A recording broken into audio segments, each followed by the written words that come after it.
Welcome to the Midnight Stories Club. Here, we don't chase sleep, we chase shadows. Each night, a tale is shared. Each tale darker than the last. Sit back. Light fades. The stories begin.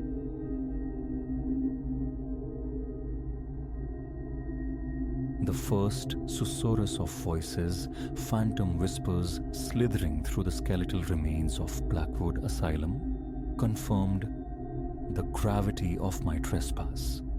What began as a pilgrimage into dereliction, a communion with decay Reese had long romanticized, swiftly curdled into a waking terror that clings to me still, a shroud woven from dust and dread. For years, the allure of forgotten architecture, the melancholic beauty captured through my lens, had been my siren song. I'd navigated the husks of countless structures, yet none whispered warnings like the colossal ruin of Blackwood. Decommissioned for more than a decade, Blackwood sprawled on the city's frayed edge, a behemoth succumbing to entropy. It was the grail quest for any shadow walker like me.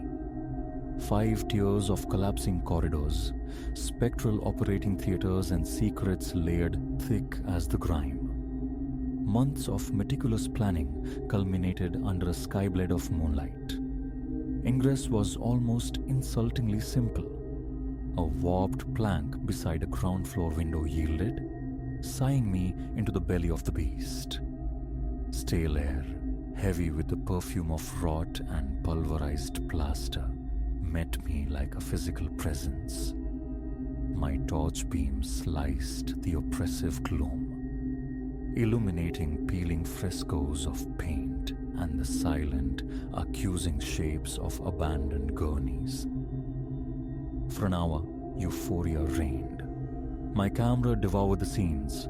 A nursery, its observation glass miraculously intact, cradles standing sentinel in the dust motes, an administrative office hemorrhaging patient histories, brittle paper disintegrating beneath my cautious touch. The cafeteria, trays poised for phantom meals on eternally waiting racks. It was a symphony of silence and decay. Then, on the 3rd floor, amidst the unsettling geometry of what must have been the psychiatric wing, the silence fractured. A voice, indisputably human, faint, drifting down from the upper strata. My pulse hammered against my ribs. Imagination, I insisted. Wind whistling through broken panes. But it returned, doubled now. A man, a woman, locked in discordant dialogue. The words remained elusive, lost in the vastness, yet the cadence was unmistakable, sharp, serrated with anger. Every nerve screamed retreat, urging me back towards the compromised window, the waiting anonymity of my car. Yet, a treacherous curiosity, the explorer's fatal flaw, held me fast. Perhaps others shared my illicit passion, or perhaps the dispossessed had claimed these upper reaches. Knowledge became a necessity. I ascended the main staircase, each footfall on the groaning timber an agony of indiscretion. The voices amplified, sharpening as I crested the 4th floor landing. They emanated from beyond imposing double doors, the faded legend operating theater still clinging to the wood. Flattening my ear against the cool, scarred surface, the fragments resolved into coherence. Can't sustain this, Marcus. The woman's voice rasped, tight with desperation. Someone will notice. Calm yourself, the man countered, his tone steeped in condescending assurance. This place has served us well for months. it's forgotten. But the risk, if someone stumbles onto... We handle it, he sliced through her words, the way we always handle complications. An Arctic current traced my spine. These were no mere squatters, no fellow devotees of decay. This was something else, something venomous coiled in the asylum's heart. I needed to evaporate, dissolve back into the night. I pivoted, but my hurried movement dislodged a forgotten metal instrument tray perched precariously on a nearby gurney. It met the concrete floor with an explosive clang, a shattering cymbal crash that seemed to reverberate through the very bones of the building. Instantaneous silence fell behind the doors, then the scuff and thump of urgent footsteps approaching. Raw panic flooded my system. I bolted, abandoning stealth, pounding down the corridor. Behind me, the double doors slammed open. "Hey, you! Stop!" Adrenaline lent wings to my feet. I descended the stairs in a controlled fall, 2-3 steps at a time. Pursuit thundered close behind. Rounding a landing on the second floor, fingers snagged the fabric of my jacket.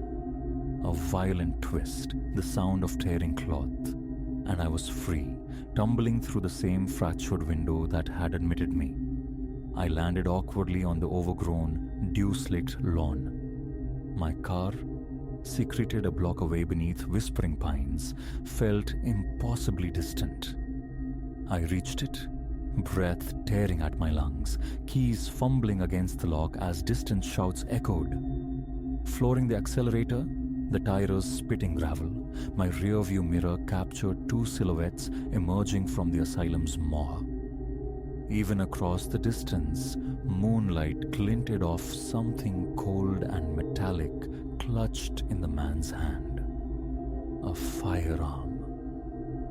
Hours blurred into a frantic exodus, every pair of headlights in my mirror a potential harbinger of doom. Only the bruised light of dawn allowed me to pull over at a desolate rest stop, hands trembling uncontrollably as I killed the engine. What hornet's nest had I kicked? Narcotics? Illicit trade conducted in the sanctuary of ruin. Whatever clandestine enterprise thrived within Blackwood's walls, I had blundered deep into its lethal territory.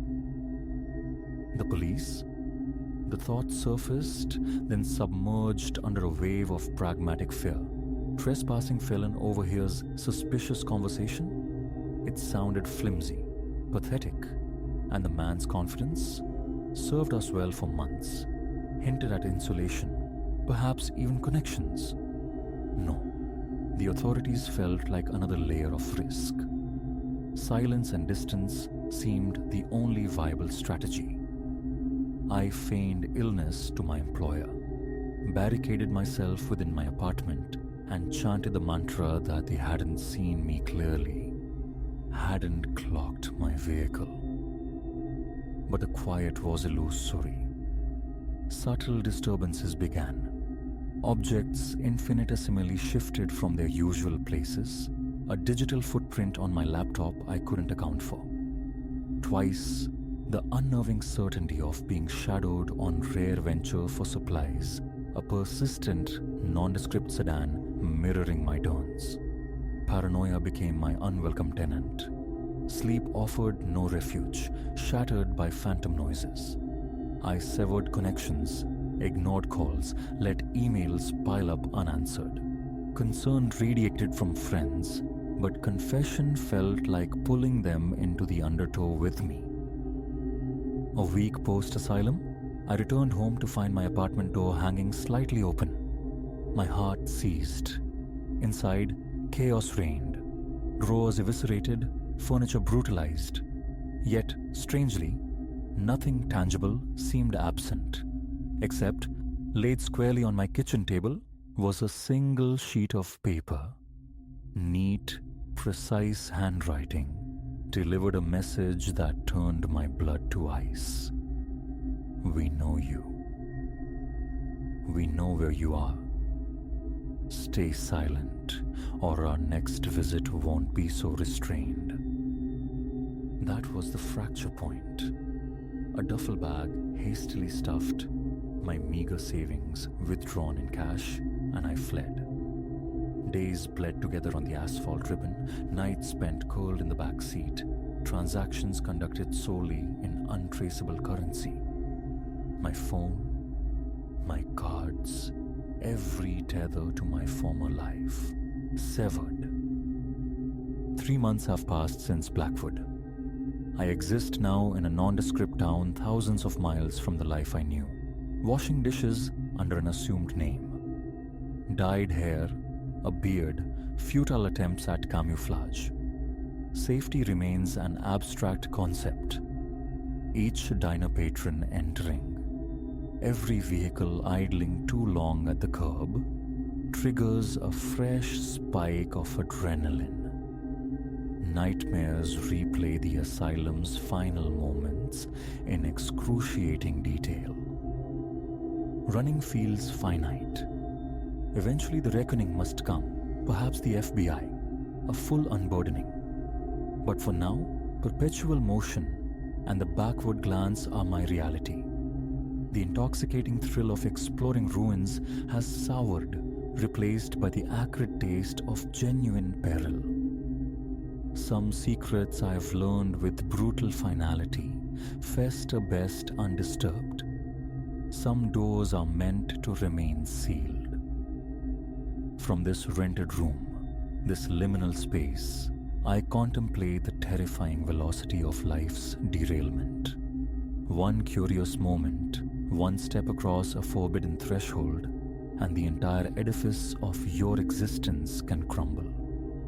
Let this be a cautionary tale for any soul tempted by the siren call of decay. The darkness within abandoned places is not always empty. Sometimes, the most terrifying specters are not echoes of the past, but flesh and blood dangers lurking in the present, guarding their shadowed domains with lethal intent. If ever you find yourself before that broken window, that chained portal, remember Reese. Remember the price of forbidden knowledge. Remember that the true hauntings are often terrifyingly alive.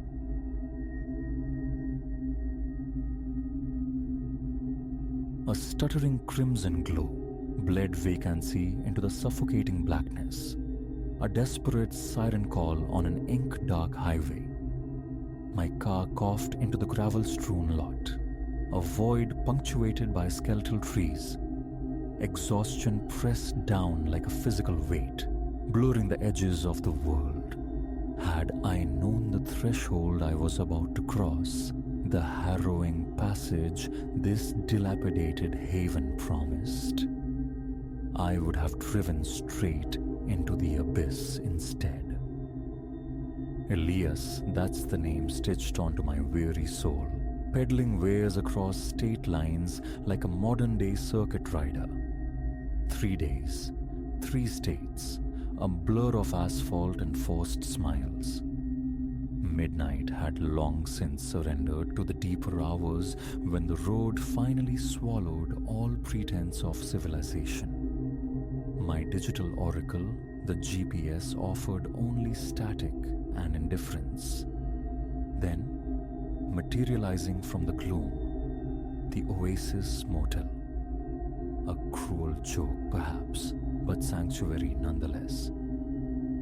Its glory, if ever possessed, had long since withered. Paint curled away like sunburned skin. Illumination gasped from a few lonely fixtures. The lot itself was a moonscape of craters. I crunched across the gravel toward the office door. A discordant clang shattered the silence as I entered. A sound like a dropped wrench in a tomb. The air hung thick, cloying with the ghosts of cigarettes and an acrid undertone, something akin to spoiled milk left in the sun. Presence. My voice felt thin in the stagnant air. A rustle from the shadows, then slow, dragging footsteps. A figure emerged, ancient and stooped, blinking owlishly under the bare bulb. Silas, his name tag read, though it looked as weary as he did. Lodging? His voice was a dry rasp, already fumbling behind the scarred counter. I managed to nod, a yawn cracking my jaw. Just until dawn, he produced a key, dangling from a grimy plastic tag. Room 13. Of course. 40, he rasped, his gaze unnervingly vacant, fixing somewhere past my shoulder. Hard currency. I slid the bills across the counter, careful to avoid the brush of his papery, liver-spotted skin. He palmed the cash, ignoring the dusty register. 11's the hour, he muttered, already retreating. No returns. He vanished back into the gloom, leaving me adrift in the stale silence. A tremor of unease shivered through me, but fatigue was a stronger master. Bag retrieved, I trudged towards the building's desolate extremity, where room 13 huddled in shadow. The lock fought the key, a stubborn metallic grinding, before yielding with a groan that echoed like a dying breath. Inside, a study in neglect, confined, dim, furnished with relics of a forgotten era. Yet the linens on the narrow bed seemed passably clean. My sole requirement. Shoes shed, bag discarded. I collapsed onto the mattress, surrendering instantly to oblivion. How long had unconsciousness claimed me? An hour? Eternity? A sound pulled me from the depths. Subtle at first, a dry scratch, like insects worrying at timber. It wasn't dream stuff. It emanated from the door. My heart detonated against my ribs. Louder now, insistent, rhythmic. Scratch, scritch. Then, impossibly, the brass knob began to rotate, a slow, inexorable turn. But I'd thrown the bolt, hadn't I? Panic seized me, rooting me to the spot. The knob completed its arc. The door edged inward, releasing a blade of weak, sodium lamp illumination into the oppressive dark, and then, framed in that sliver of light, coiling round the door's edge like a predatory vine, a hand. Bloodless white, skeletal thin, impossibly long fingers. The sight shattered my paralysis. I lunged, slamming my shoulder against the wood, fumbling desperately with the chain lock's cold metal.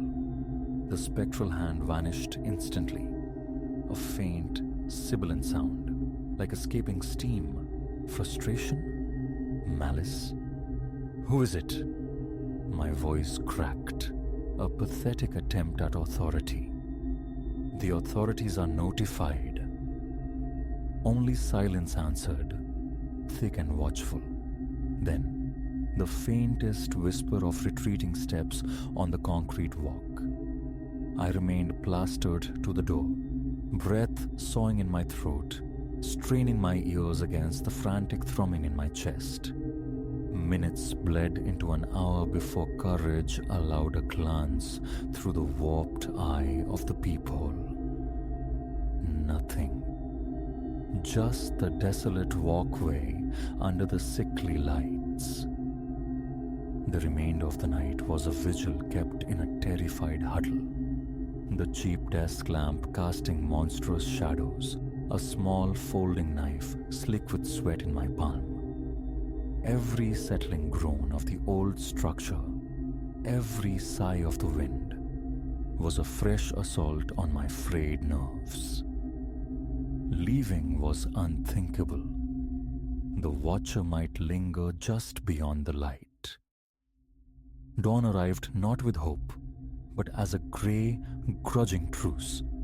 Only then did I dare stir. Trembling fingers wrestled my few belongings back into the bag, propelled by a desperate need for distance. I eased the door open, peering out like a cornered animal.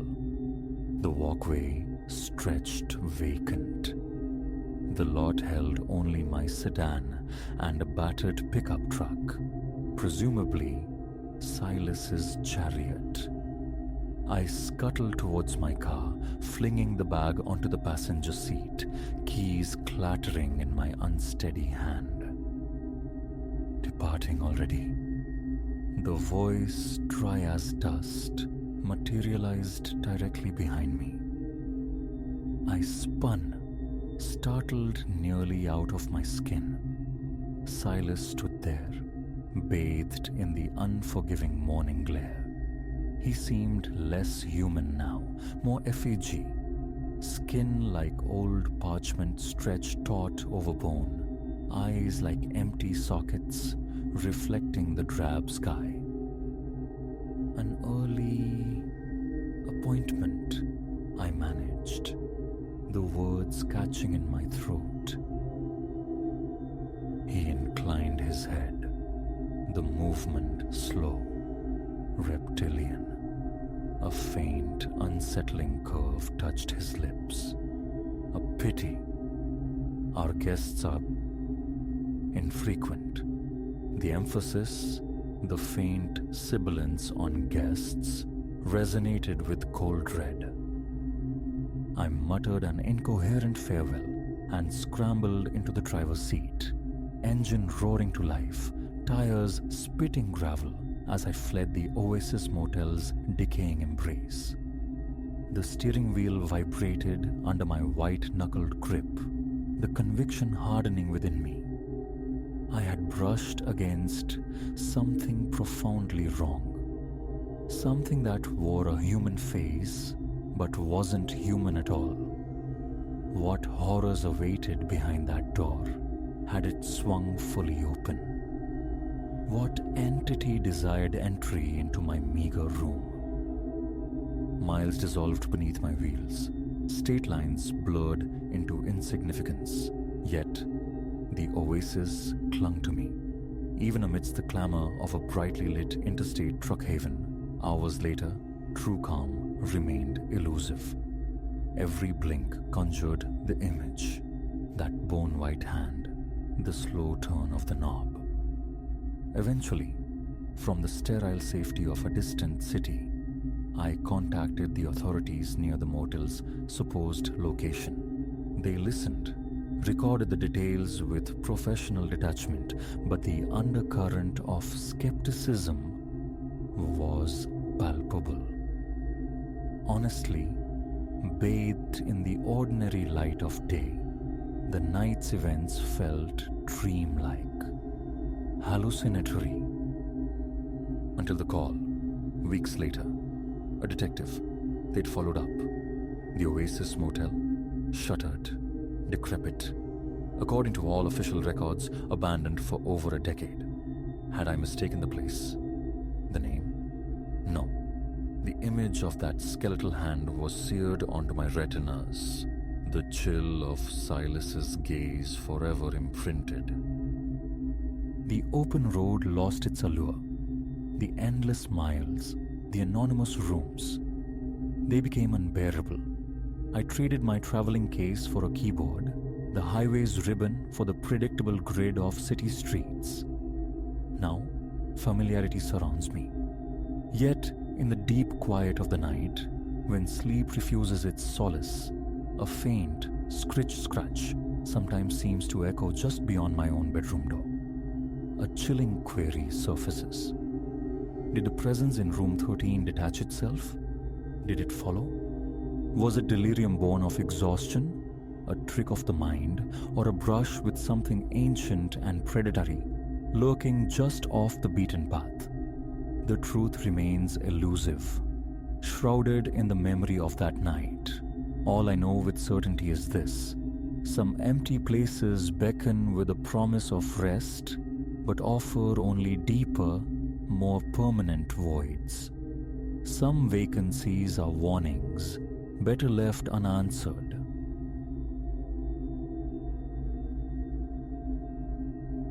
Of fractured twigs, sharp reports splintered the forest's deep hush, arresting my stride. My pulse hammered against my ribs, a frantic drumbeat in the sudden stillness.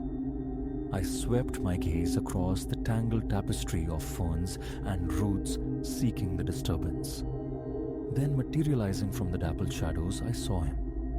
A boy, diminutive, perhaps 8 summers old, dragging himself towards us, his small face a map of tear tracks etched through crime.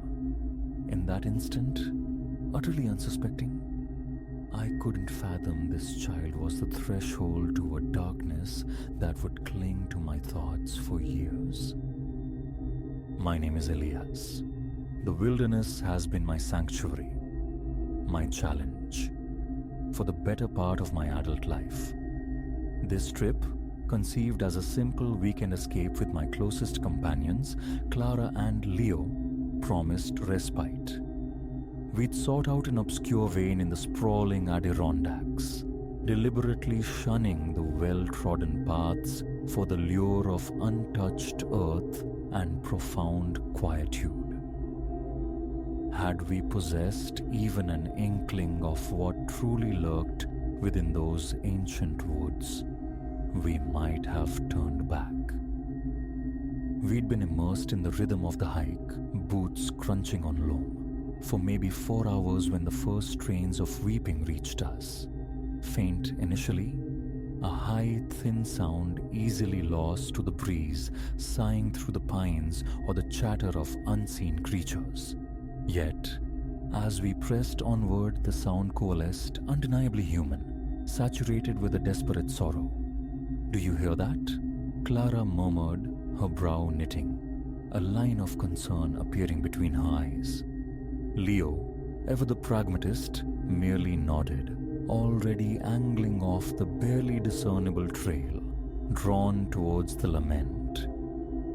"Sounds like a child. We ought to investigate." And then, from behind the gnarled bulk of an ancient oak, he emerged, slight and wiry, clad in torn, earth-stained clothes. His left leg trailed, a reluctant anchor as he limped forward, his face a canvas of misery, streaked with mud and salt-water tears.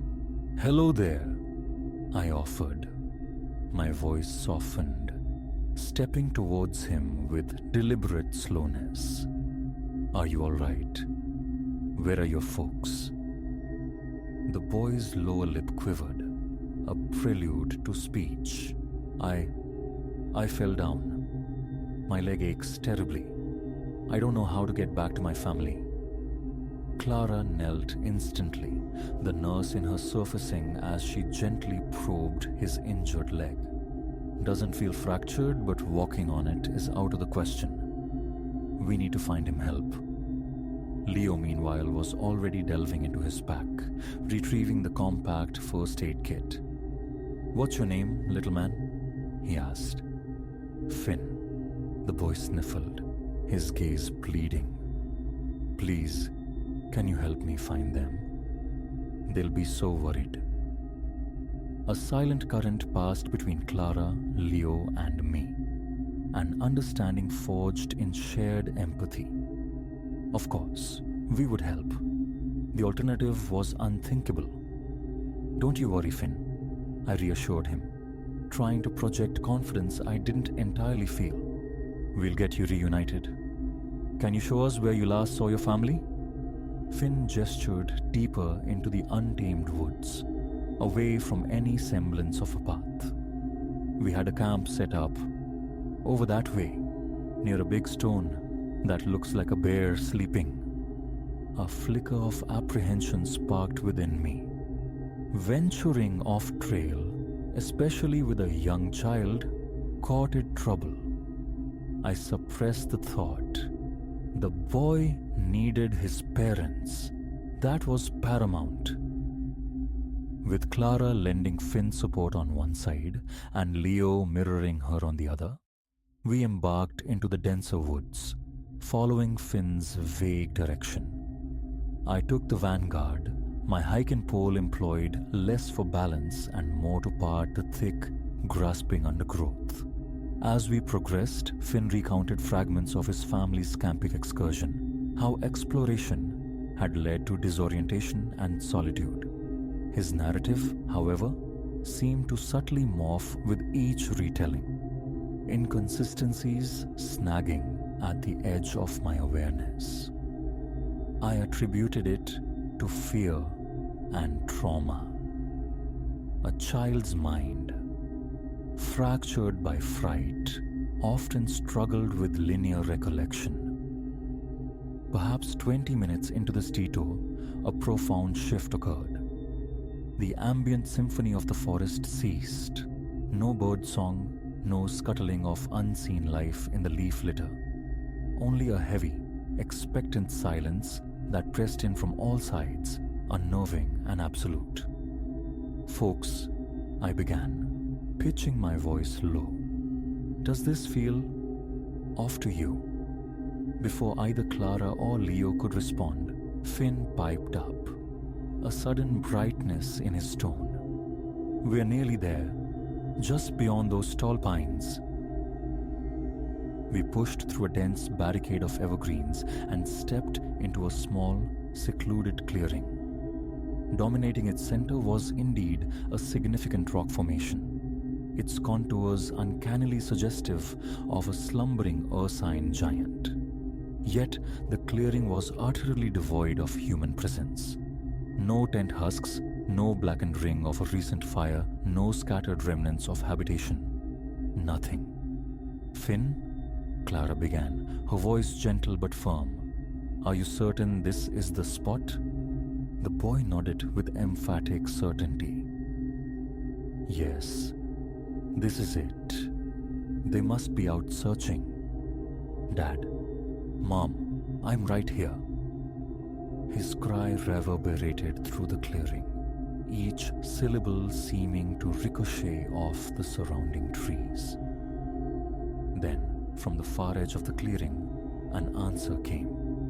Not the relieved shouts of anxious parents, but laughter, a cold, grating sound devoid of warmth, scraping against the unnatural quiet. 3 figures detached themselves from the tree line. They were rough-hewn men, faces obscured by untrimmed beards, their eyes holding a chilling emptiness. Each man cradled a rifle, held not with alarm, but with the nonchalant familiarity of constant companionship.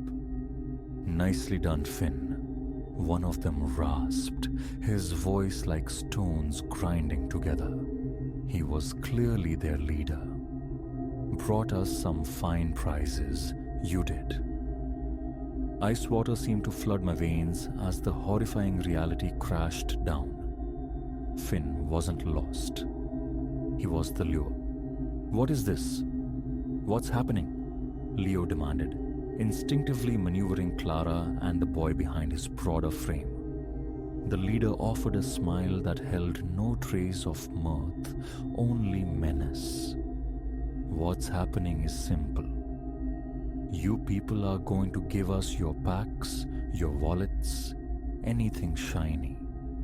Then maybe, just maybe, if you play nice, we'll let you walk away from here." Clara's fingers dug into my arm, a desperate anchor. My thoughts churned, frantic, searching for an escape from this sudden vortex of terror. We were 3 against 3, but they had firearms. Our phones, predictably, were useless slates, devoid of signal deep within this wilderness. Utterly isolated. "All right," I managed, striving to keep the tremor from my voice. "All right, take what you want. Just, please, don't hurt anyone." The leader gave a curt nod to his companions, who advanced with predatory intent, their grins widening. As they started pawing through our backpacks, my gaze locked with Leo's across the small distance. He gave a minute, almost imperceptible nod. We'd known each other long enough. Words weren't always necessary. He had something in mind. It detonated in a heartbeat. As one of the men reached for Clara's pack, Leo roared, "Run!" and simultaneously launched himself forward, shoving the man with explosive force. The ambusher staggered, colliding heavily with his cohort. We didn't waste the fraction of a second. We bolted, plunging heedlessly into the dense underbrush, abandoning any notion of trails or direction. Survival was the only compass now. Distance. Gunshots erupted behind us, the sharp cracks echoing ominously. Bullets whined past, thudding into tree bark mere inches away.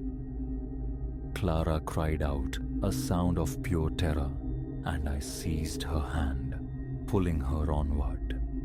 "Don't stop," I gasped. "Just keep moving." We ran until our lungs felt scorched and our legs threatened to buckle, fueled by primal fear. The sounds of pursuit gradually receded, swallowed by the woods, but still, we didn't dare slow our frantic pace. Finally, after an eternity compressed into perhaps 20 desperate minutes, we burst onto the unexpected relief of a dirt road. Far down its length, the faint glow of a small gas station beckoned like a mirage. We stumbled towards it, gasping, collapsing through the door. The lone clerk stared, alarmed by our disheveled state, scratched, filthy, eyes wide with residual panic. "Please," I choked out between ragged breaths. "Call the police." We were attacked, back in the woods. The ensuing hours dissolved into a haze of official reports, paramedics examining scrapes and bruises, the lingering scent of adrenaline slowly dissipating, leaving behind the cold dread of what had transpired. We had narrowly evaded robbery, or perhaps something far worse. A police search of the area yielded nothing. The men and the boy, Finn, had vanished as if absorbed by the forest itself. We learned this wasn't the first instance of hikers being waylaid off trail, robbed by unseen assailants, but ours was the first report involving a child used so cruelly as bait. In the days and weeks that followed, the forest's familiar embrace felt tainted. Every sudden noise made me flinch. Shadows seemed to lengthen and deepen with imagined threats. The wilderness, once my haven, now felt fraught with hidden menace. Yet, as time stitched itself back together, I refused to surrender to the fear. Cautiously, I began to hike again, never venturing out alone, always equipped with heightened awareness and new precautions. I enrolled in self-defense courses, learning to read my surroundings with a sharper eye. The ordeal irrevocably altered me, etching lines of caution onto my spirit, but it also deepened my appreciation for unexpected kindness. For every individual capable of inflicting harm, countless others stand ready to extend a hand. Finn often drifts into my thoughts. I ponder his true story, the circumstances that led him to that clearing. Was he a coerced pawn, another victim tangled in their web, or a willing participant? The question hangs, unanswered. I hope wherever his path led, he found an escape from that life. As for me, the love for wild places endures. But now, lacing up my boots, stepping onto a trail, I carry more than just provisions. I carry the indelible knowledge of the wilderness's dual nature, its breathtaking beauty, and its potential for sudden danger. Each rustle in the undergrowth, every snapped twig, still evokes a fleeting tension. But I push past it, unwilling to let one harrowing encounter excise something so integral to my being. The forest harbors perils, yes, but it also cradles wonders. And ultimately, I choose to seek the wonders, forever mindful of the lesson learned that day. Sometimes, the most dangerous predators are not the ones with claws and fangs, but those who walk upright.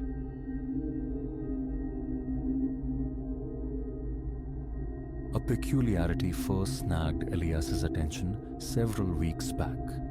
He'd hauled himself from bed, limbs heavy with sleep, and was navigating the familiar path to the bathroom, rubbing the grit from his eyes. A dull ache throbbed in his shoulder, testament to a night spent favoring one side. As he drifted past the hallway mirror, his reflection offered a customary, blurry greeting. Normalcy at a glance, but then his gaze dropped to the floor.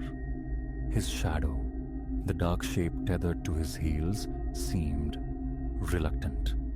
It trailed, a fraction of a second behind his movement, a barely discernible hesitation before it caught up. He dismissed it with a mental shrug, a trick of tired eyes, nothing more. Reaching the bathroom, he splashed icy water onto his face, willing wakefulness, assuring himself he was merely caught in the lingering tendrils of a dream. Later, amidst the comforting ritual of morning coffee, sunlight streamed through the kitchen window, painting his silhouette starkly on the wall to his right. He lifted a hand to idly scratch his scalp. On the wall, the shadow arm ascended, but with a minute, almost imperceptible delay, a fractional hesitation, yet enough to make his heart stumble in his chest. He froze, breath held captive, staring intently at the plaster. Slowly, deliberately, he raised his other hand. The same minute lag, the mimicry faltering by a breath. An exhale escaped him, ragged. Ignore it, he commanded himself. Perhaps some morning stretches were in order.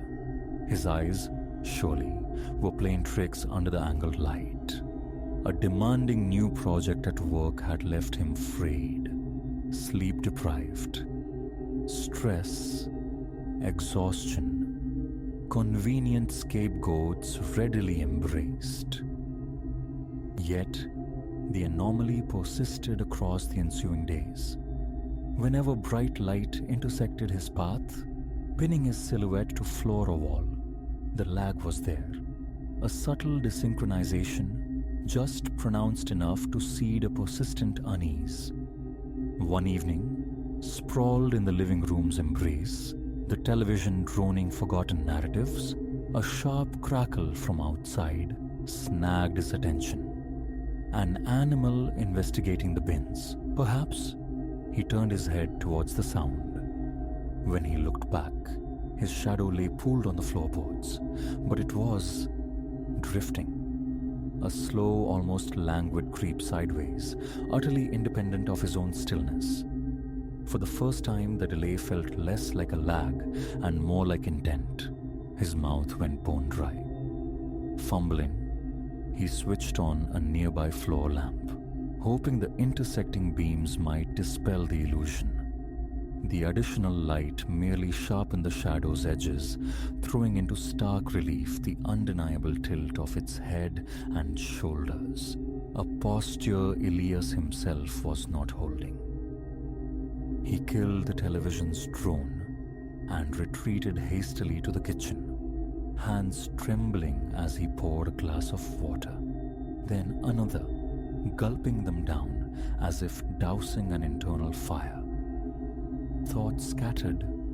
He tried to gather them. Steeling himself, he stepped cautiously back into the living room. The shadow was now perfectly aligned, a faithful, motionless echo of his form. He stood before the lamp, waving his arms experimentally. It mirrored him flawlessly. Doubt surged, potent and unsettling. Could the sheer tension of his workload be conjuring these phantoms? He resolved to prioritize rest, banishing the strangeness from his mind as he walked to the bedroom, clicked off the lights, and surrendered to the mattress. Morning arrived with a peculiar headache throbbing behind his eyes and a strange stiffness clamping his arms. Standing before the bathroom mirror to brush his teeth, he observed his shadow cast upon the tiled wall by the overhead light. He watched it, unwavering, for a full minute, scrutinizing it for any autonomous twitch. Nothing. He proceeded through his morning rituals, yet a current of anxiety hummed beneath the surface. Every glance towards floor or wall tightened a knot in his stomach, a constant, low-level dread of witnessing another aberration. For most of the day, however, his shadow behaved. That evening found him nestled in bed, the bedside lamp casting a solitary pool of warm light, a book resting on his chest. As drowsiness began to claim him, the book slipping from his loosening grasp, his peripheral vision registered movement, a shifting darkness near the closet, sliding from left to right across the wall. A car's headlights sweeping past the window. He listened intently. Silence. The nocturnal quiet remained unbroken by any engine's growl. And the shape?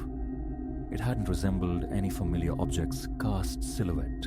His pulse hammered against the hollow of his throat.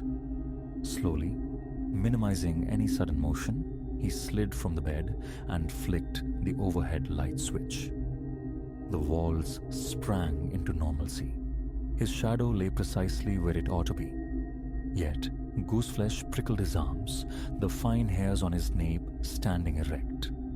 An unshakable conviction settled upon him. Something unseen had just traversed his room. Retrieving a small torch from the nightstand, he conducted a meticulous search, sweeping the beam around the room, wrenching open the closet, peering beneath the bed. Emptiness, stillness, foolishness, he chided himself, crawling back beneath the covers, forcing sleep upon his agitated mind. Several days unfolded without incident. A fragile sense of normalcy began to mend.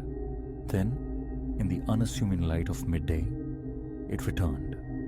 Elias was in his home office, immersed in work on his computer, the curtains partially drawn, bathing the room in soft, diffused light.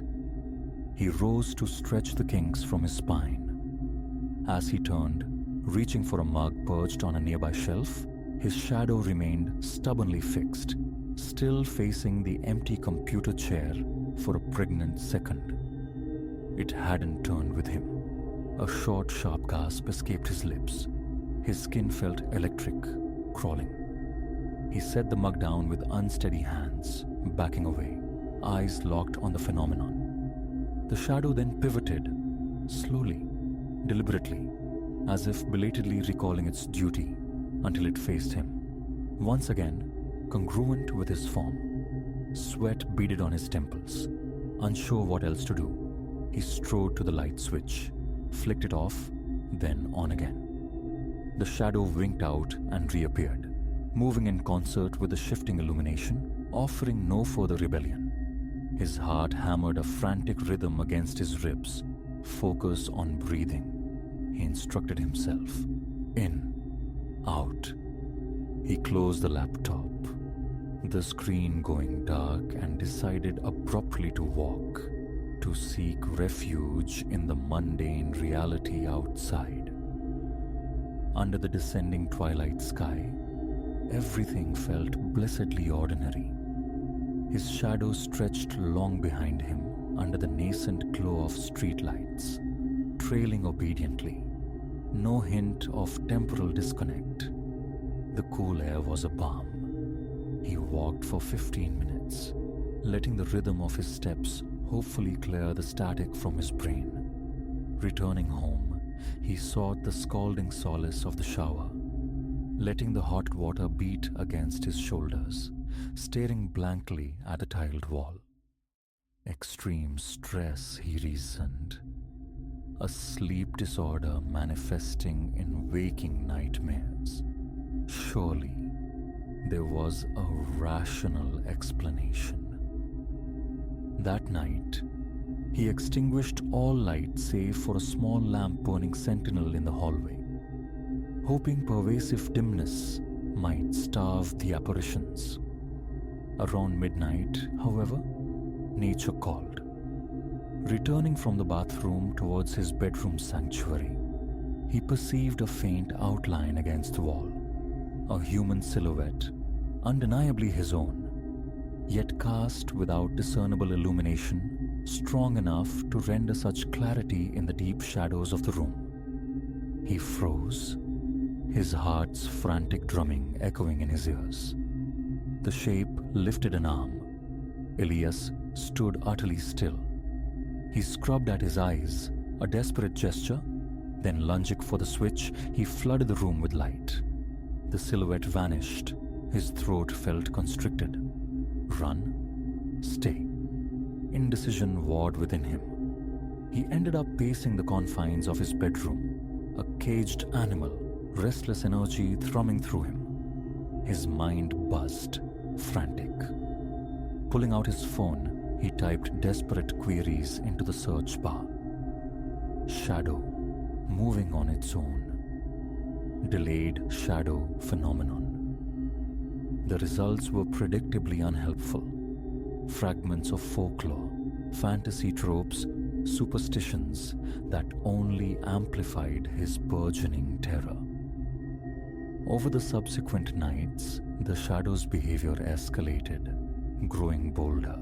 He'd catch it in the corner of his eye, a fluid glide across a wall, while he remained perfectly still.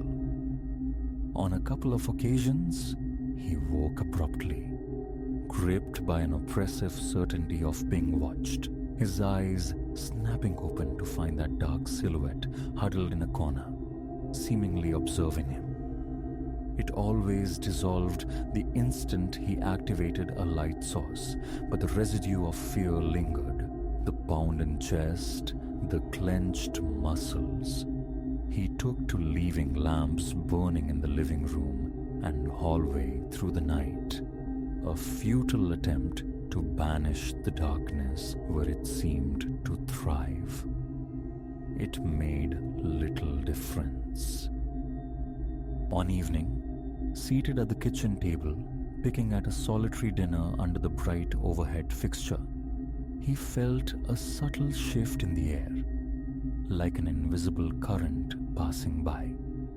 It was followed by a faint, dry scraping sound near the refrigerator. Pushing his chair back with deliberate slowness, he rose and peered behind the appliance. Nothing, but as he turned, his blood ran cold. A dim shape clung to the far wall near the sink. His shadow, impossibly cast on the opposite wall from where the light dictated it should be. No logical vector of light could explain its presence there. A cramp seized his stomach. Cold sweat slicked his forehead. He took a hesitant step closer, and the shape slid along the wall, melting behind the counter, slipping from view. Panic, raw and overwhelming, finally broke through his attempts at composure. He fumbled in a cabinet, retrieving a hefty flashlight. He swept its powerful beam across the wall, hunting the errant darkness. Nothing. He systematically turned on every single light in the apartment, flooding each room with brilliance, yanking open closets, peering under furniture, throwing back curtains. He saw no further independent movement, but the tension coiled within him was unbearable. Sleep became an impossibility. He spent the remainder of the night marooned on the living room couch, the television flickering meaninglessly, his eyes constantly scanning the illuminated walls, the flashlight clutched tightly in his hand, until exhaustion finally claimed him in the pale hours of dawn. The following night plumbed new depths of terror. He lay rigid in bed, staring sightlessly at the ceiling. Sleep, an elusive phantom. Around 2 in the morning, a palpable weight seemed to press down on his chest, the very air thickening. He forced his eyes open. There on the wall beside his bed was the shadow. It wasn't merely a flat projection anymore. It seemed denser, somehow. Darker. It slid towards the corner where his dresser stood and crouched low. A posture of intense observation. His breath hitched, trapped in his throat. A tremor started in his hands. Slowly, painstakingly, he reached for his phone resting on the nightstand, the thought forming to bathe the thing in the harsh glare of the phone's torch. Before his fingers could close around the device, the shadow elongated, stretching vertically, then flowed across the wall like spilled ink, disappearing into the room's deepest gloom. His heart hammered against his ribs as if trying to escape. He realized his shirt was damp with sweat. Bolting upright, he switched on the bedside lamp, tried to utter something. A curse, a command, but his voice emerged as a strangled, trembling croak.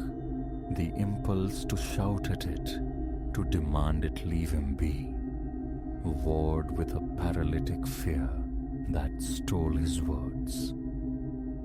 He stumbled to the bathroom, splashed his face with cold water, and met his own terrified gaze in the mirror. His reflection was normal, yet an overwhelming dread washed over him, a certainty that something stood directly behind him. He spun around. Nothing. He flicked the bathroom lights off and on, searching the shifting interplay of light and dark for any anomaly. Nothing. The lack of evidence offered no comfort. For the next hour, he sat propped against the headboard, the overhead light blazing, every nerve endings screaming. The shadow did not reappear that night, but sleep remained beyond his grasp.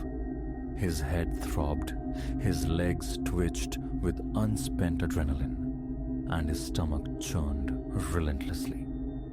Would this thing eventually try to inhabit his body? Would it manifest in broad daylight before others? The thought of explaining this to anyone felt insurmountable, ludicrous.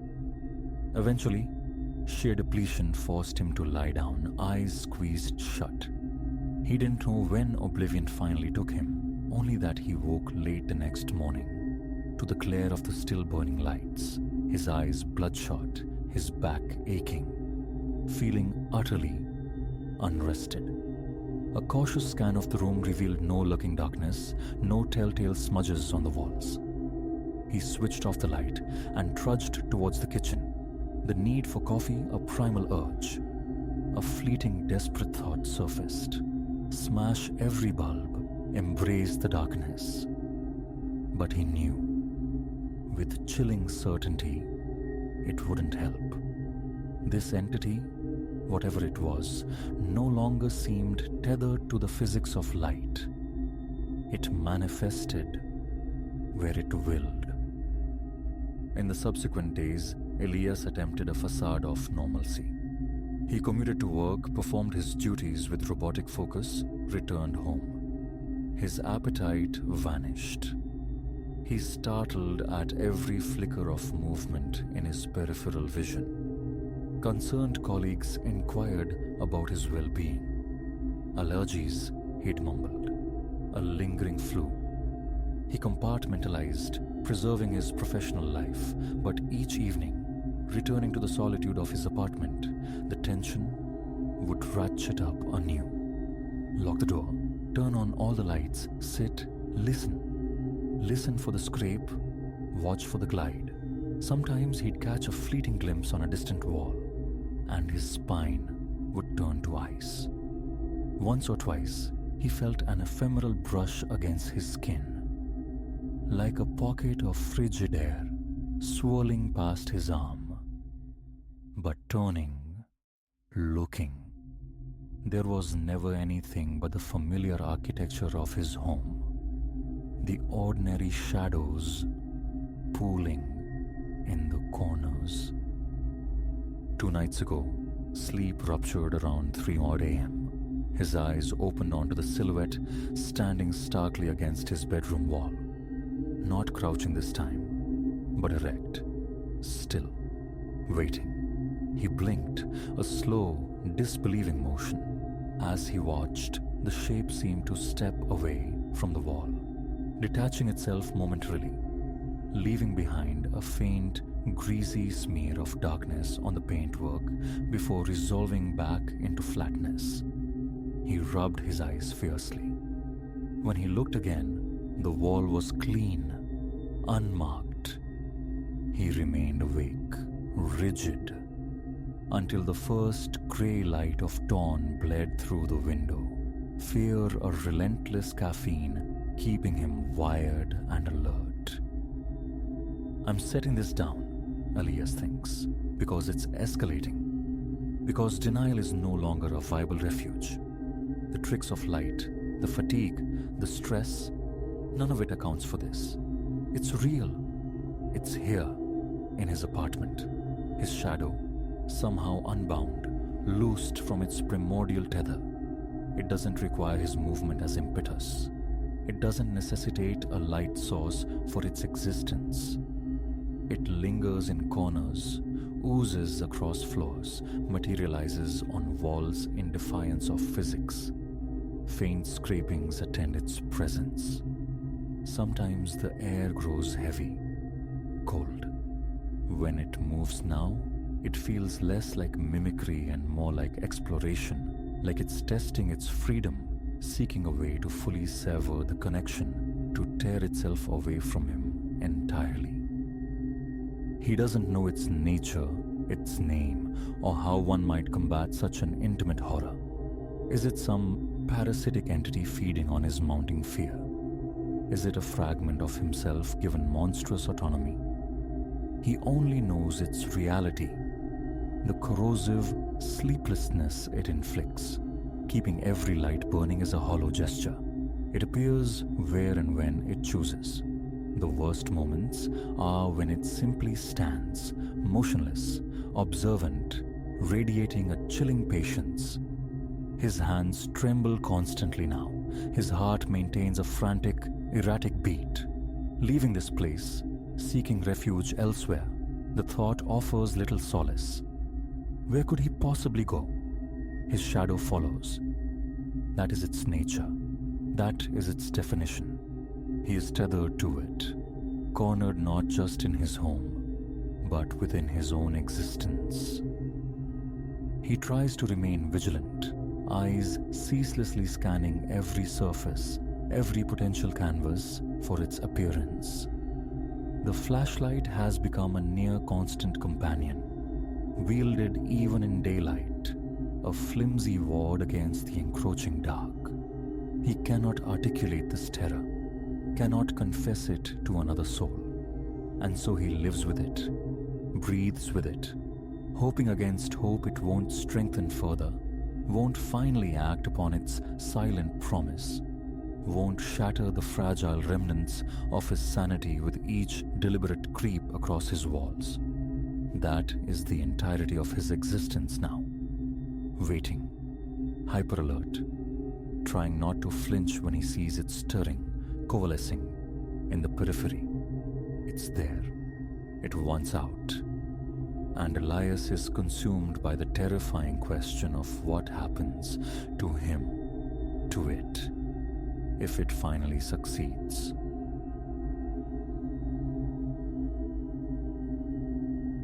The moment my key turned the lock, releasing me from the dazed drone, my eye caught it. A stark white rectangle resting incongruously upon the welcome mat. Unadorned, anonymous, devoid of any return address or distinguishing mark. Perplexity prickled first. A misdelivery, perhaps. Stooping, my fingers grazed the paper, recoiling slightly from a chill that seemed intrinsic, deeper than the ambient air. Inside sanctuary secured by the deadbolt's thud, I sank onto the worn velvet of my sofa, the envelope balanced on my knee. Its flap yielded easily. Within lay a solitary sheet, pristine, utterly vacant. No ink bled into its fibers, no impression marred its surface. A peculiar weight settled in my hands, a sensation I tried to dismiss as I set it aside on the low table, proceeding through the motions of preparing a solitary meal. Yet a current of disquiet threaded through the simple act of eating. The envelope remained, a silent, deceptively ordinary presence across the room. My gaze kept drifting towards it, half expecting some subtle animation. Dinner concluded, the pull became irresistible. I retrieved it, turning the thick, smooth paper over and over. A faint, electric hum seemed to emanate where my skin made contact.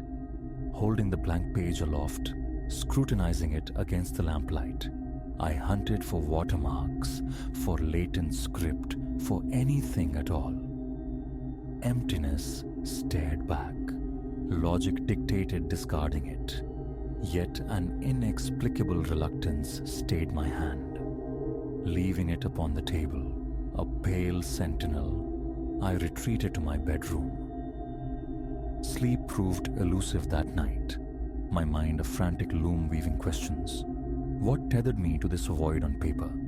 Its origin? Its purpose? Was it merely some elaborate, pointless jest? I tossed, seeking solace in the familiar geography of my mattress. An hour dissolved before consciousness finally frayed. Later, a jolt propelled me back to awareness, heart hammering a frantic rhythm against my ribs, a sheen of cold sweat clinging to my brow. A sound, barely perceptible, a delicate tap-tap-tapper, had seemed to brush against the apartment's front door. I sat bolt upright, straining my ears in the profound stillness. Silence answered. My breathing hitched, loud in the quiet. The digital clock glowed, 2:13 a.m. An insistent urge surfaced. Check the envelope. Absurd, I knew it lay undisturbed, yet the compulsion intensified, overriding reason. Rising, I navigated the shadowed hallway, flicking on the living room lamp. There it rested, precisely as I'd left it.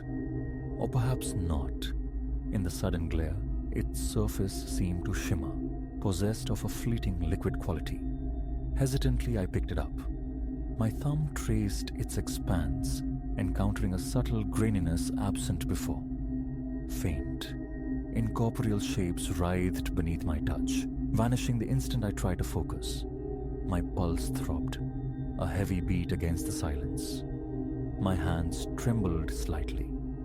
Replacing the envelope, I stepped back, a primal instinct warring with curiosity. The thought of sequestering it in a drawer arose, only to be quashed by an illogical fear, a fear of confining it, of provoking it. Returning to bed was futile. Sleep remained distant. My thoughts snagged on the memory of that transient texture.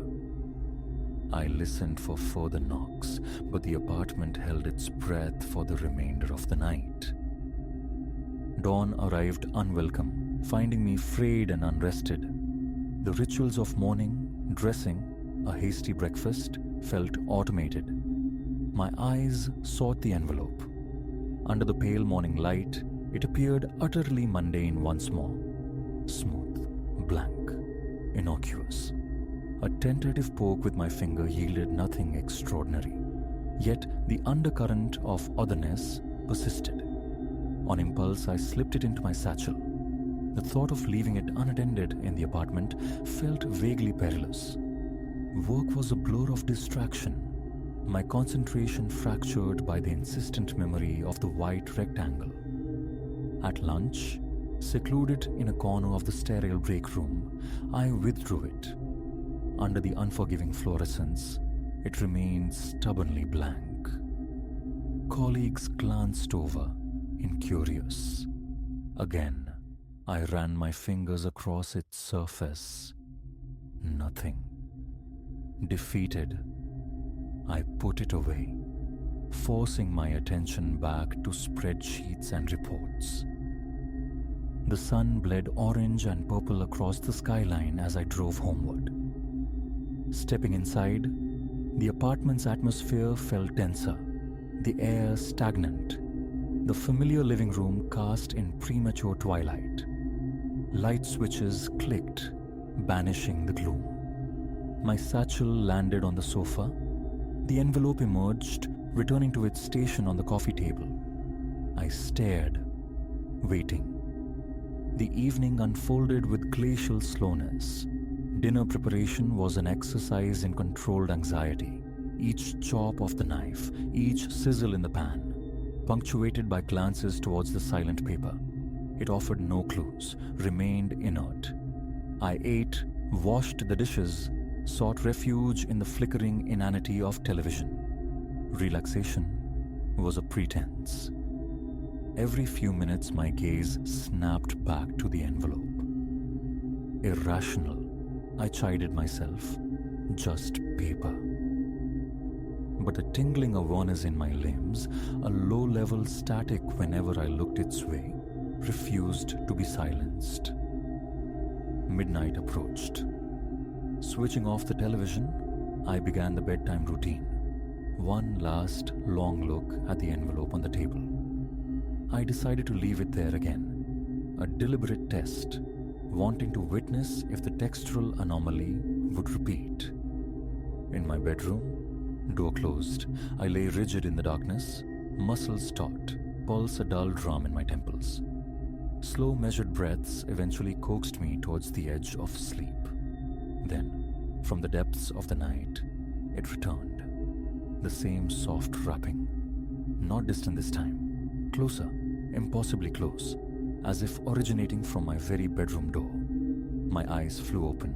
I propelled myself upright, heart seizing. Tap, tap, soft yet utterly distinct. Slipping from the bed, bare feet silent on the floorboards, I listened. Mouth parched. A few hesitant steps brought me to the door. Should I open it? My mind raced. The knocking ceased. Taking a breath, I twisted the knob, pulling the door inward. The hallway yawned, dark save for the ambient city glow filtering through the living room window. The coffee table stood silhouetted, the envelope a pale rectangle upon it.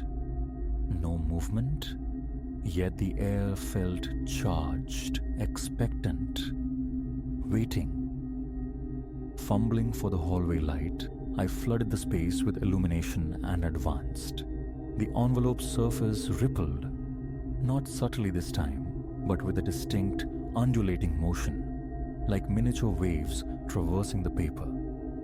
A step back, involuntary. My chest constricted, breath catching high in my throat. Burn it? Shred it? Throw it out. The thought screamed, but my limbs refused. Instead, compelled, I reached out.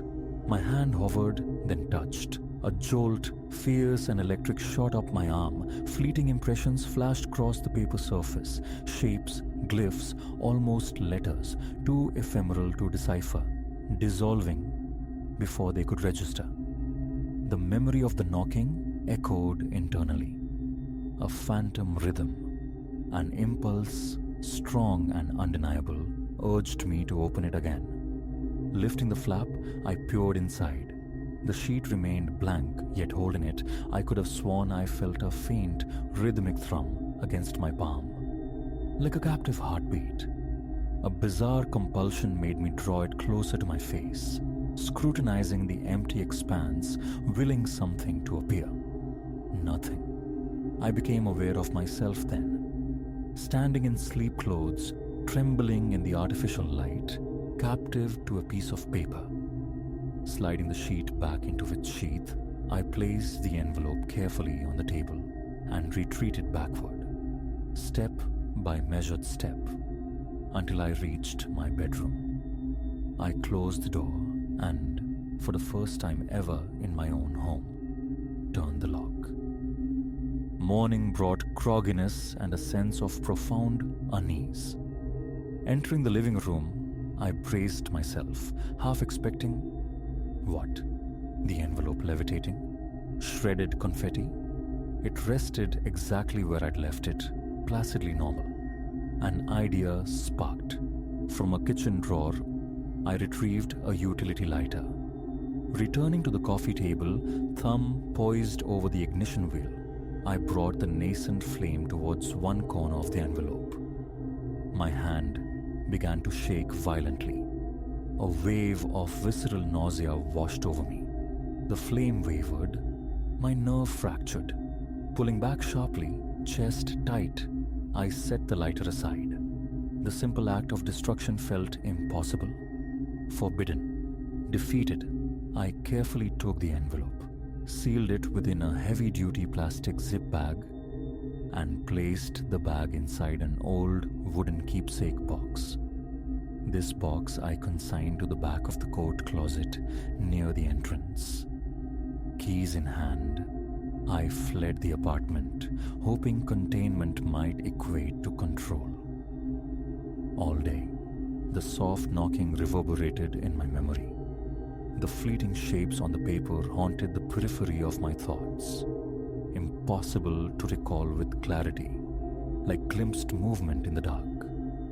I lingered late at the office, manufacturing tasks, dreading the return. It was nearly 9 when I finally unlocked my door. The apartment felt heavy with shadow. I turned on every light, a futile bulwark. A check of the closet revealed the box. Undisturbed, the envelope sealed within its plastic shroud. A shallow breath of relief escaped me. I forced down a sandwich, sought distraction in a mindless movie, channel surfing until drowsiness began to claim me. The day's tension had taken its toll. I extinguished the main lights, leaving only a small lamp burning in the living room. A lonely beacon. In my bedroom, I left the door slightly ajar, listening. Hours later, the familiar summons dragged me from shallow sleep.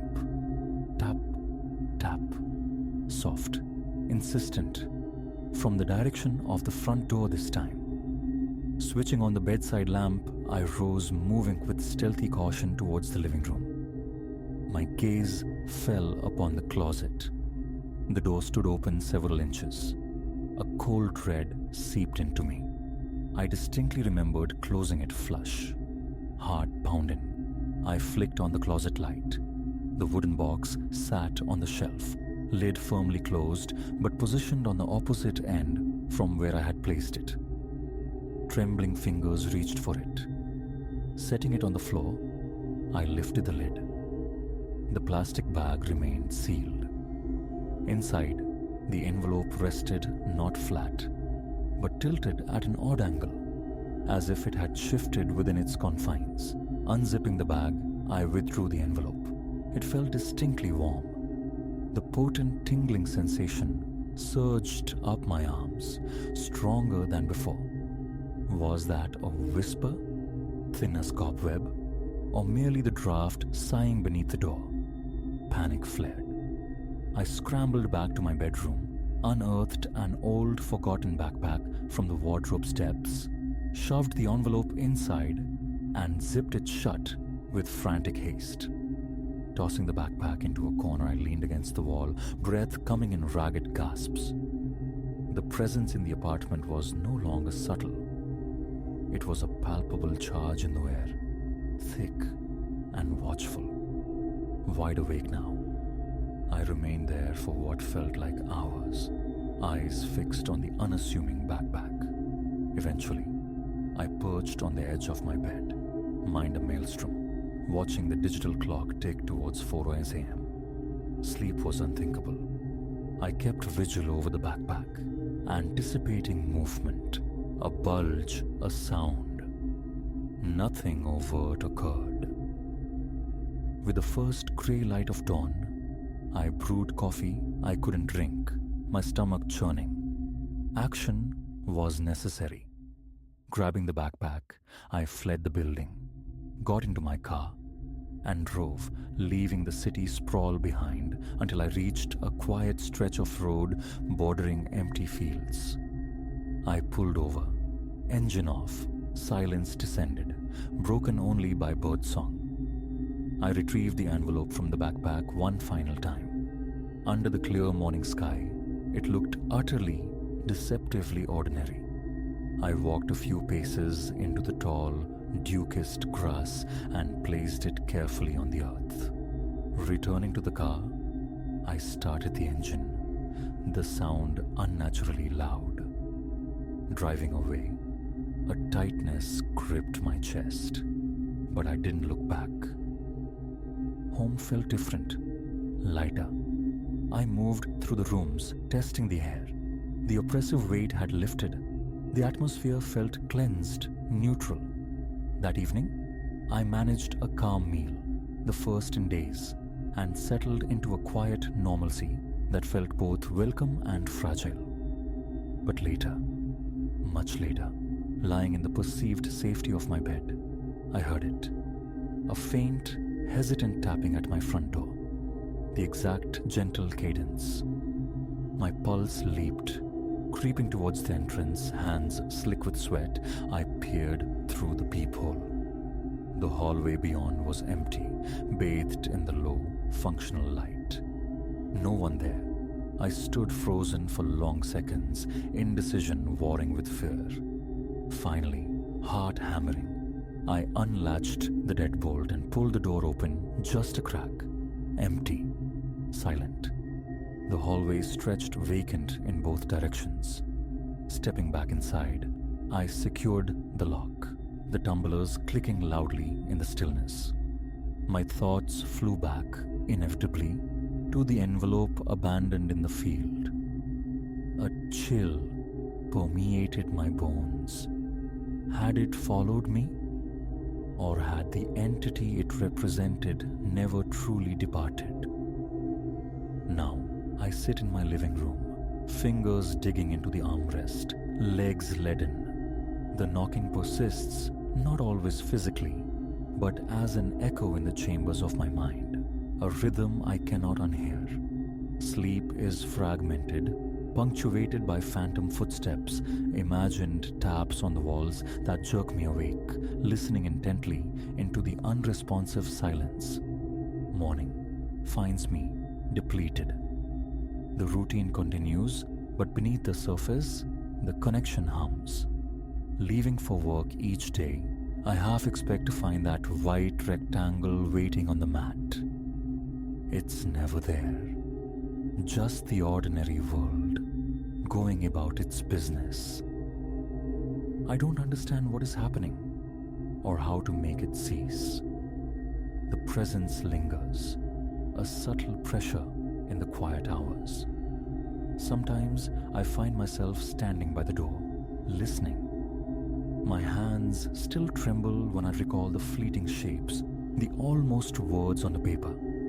Does it want something? Or is its purpose merely to unravel my peace? I haven't spoken of this to anyone. The fear of disbelief is a potent silencer. But the sensations were real, the sounds undeniable. I hope desperately that it will fade, dissipate like mist. Until then, I scan the corners of my rooms, watch the shadows, wait. The doors stay locked. A lamp burns through the night. And sometimes, softly, the knocking returns. Each time my heart constricts, the fine hairs on my arms lift. Each time, I open the door to find nothing. Only the waiting silence and the knowledge that the envelope, though gone, left an indelible mark. A presence bound to me, patiently waiting for the next tap, tap, tap.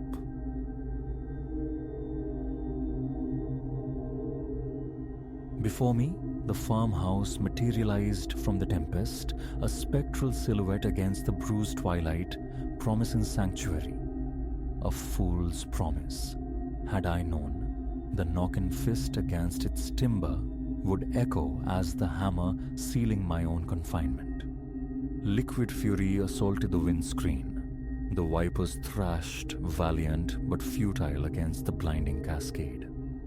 Through sheets of water blurring the world into impressionist chaos, I strained to discern the ribbon of road ahead.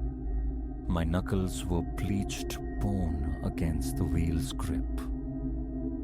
Hours I'd navigated this churning landscape, a pilgrimage toward a new beginning, a fresh occupation miles hence.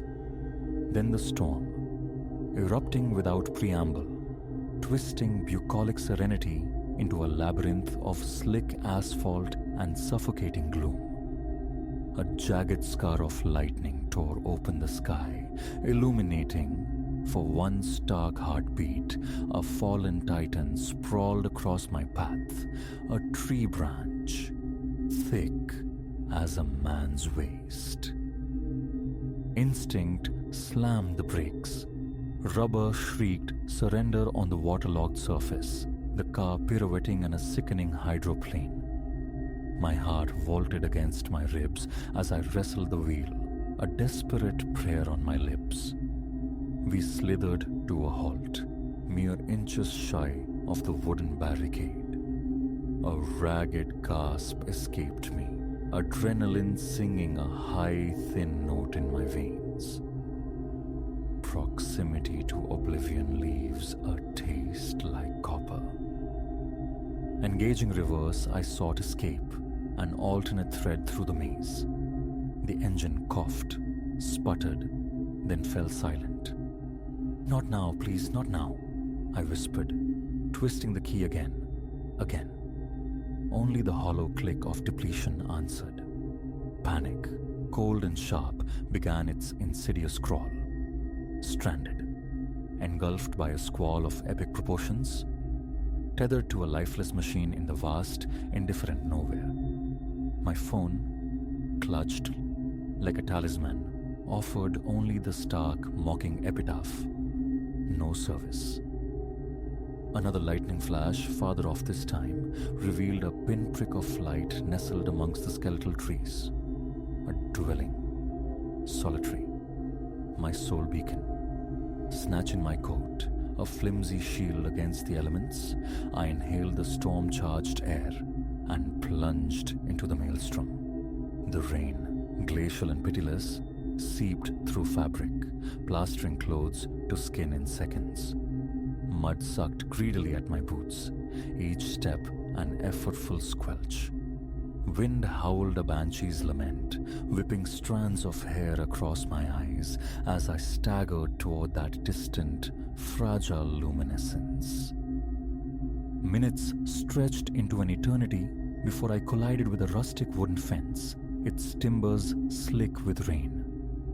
Beyond it crouched the farmhouse, windows aglow with a deceptive warmth that painted golden squares upon the violent night.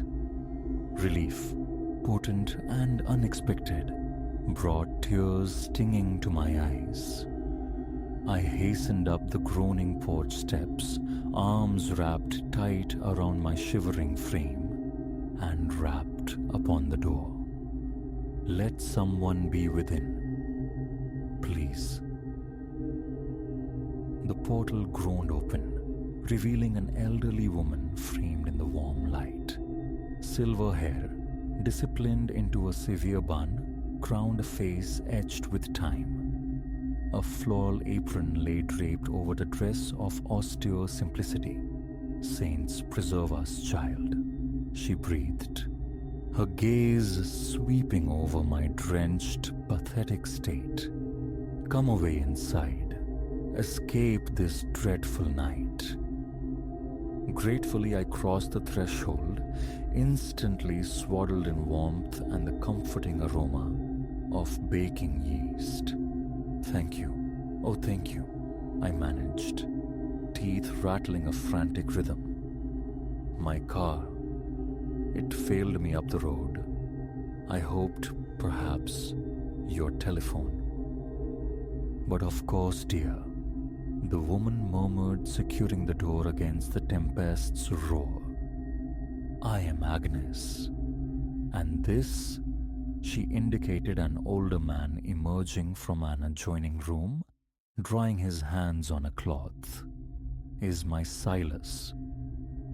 Ah, pleasure, Silas rumbled, his voice like stones shifting underground, not hostile, yet holding no discernible warmth.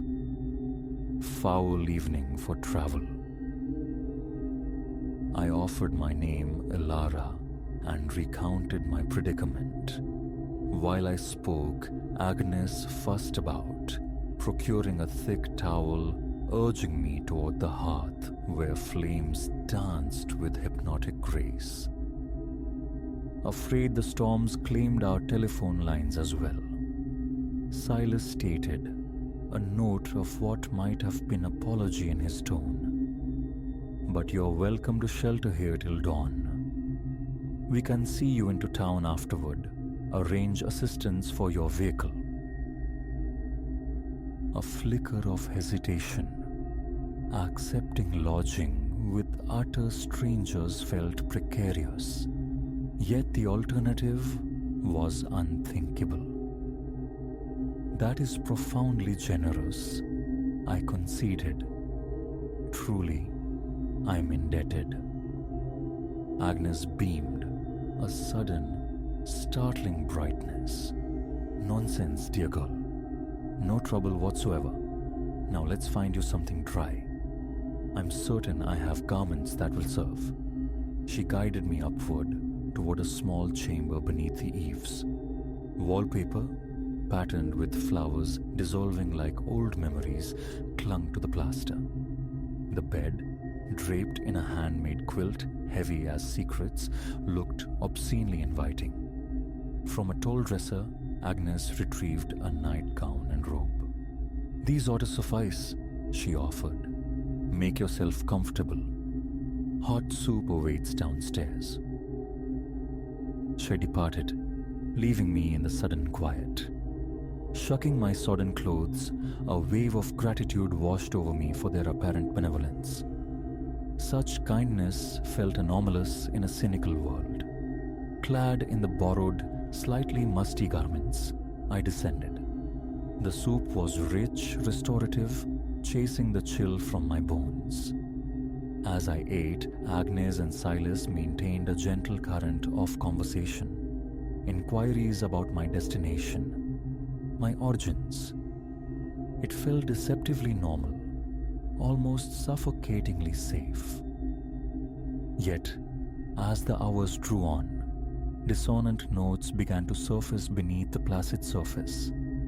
The unknowing way Silas's gaze would sometimes snag on me when he presumed my attention elsewhere, an appraisal that felt less than benign. The tension clamping Agnes's smile, preventing it from truly reaching her eyes.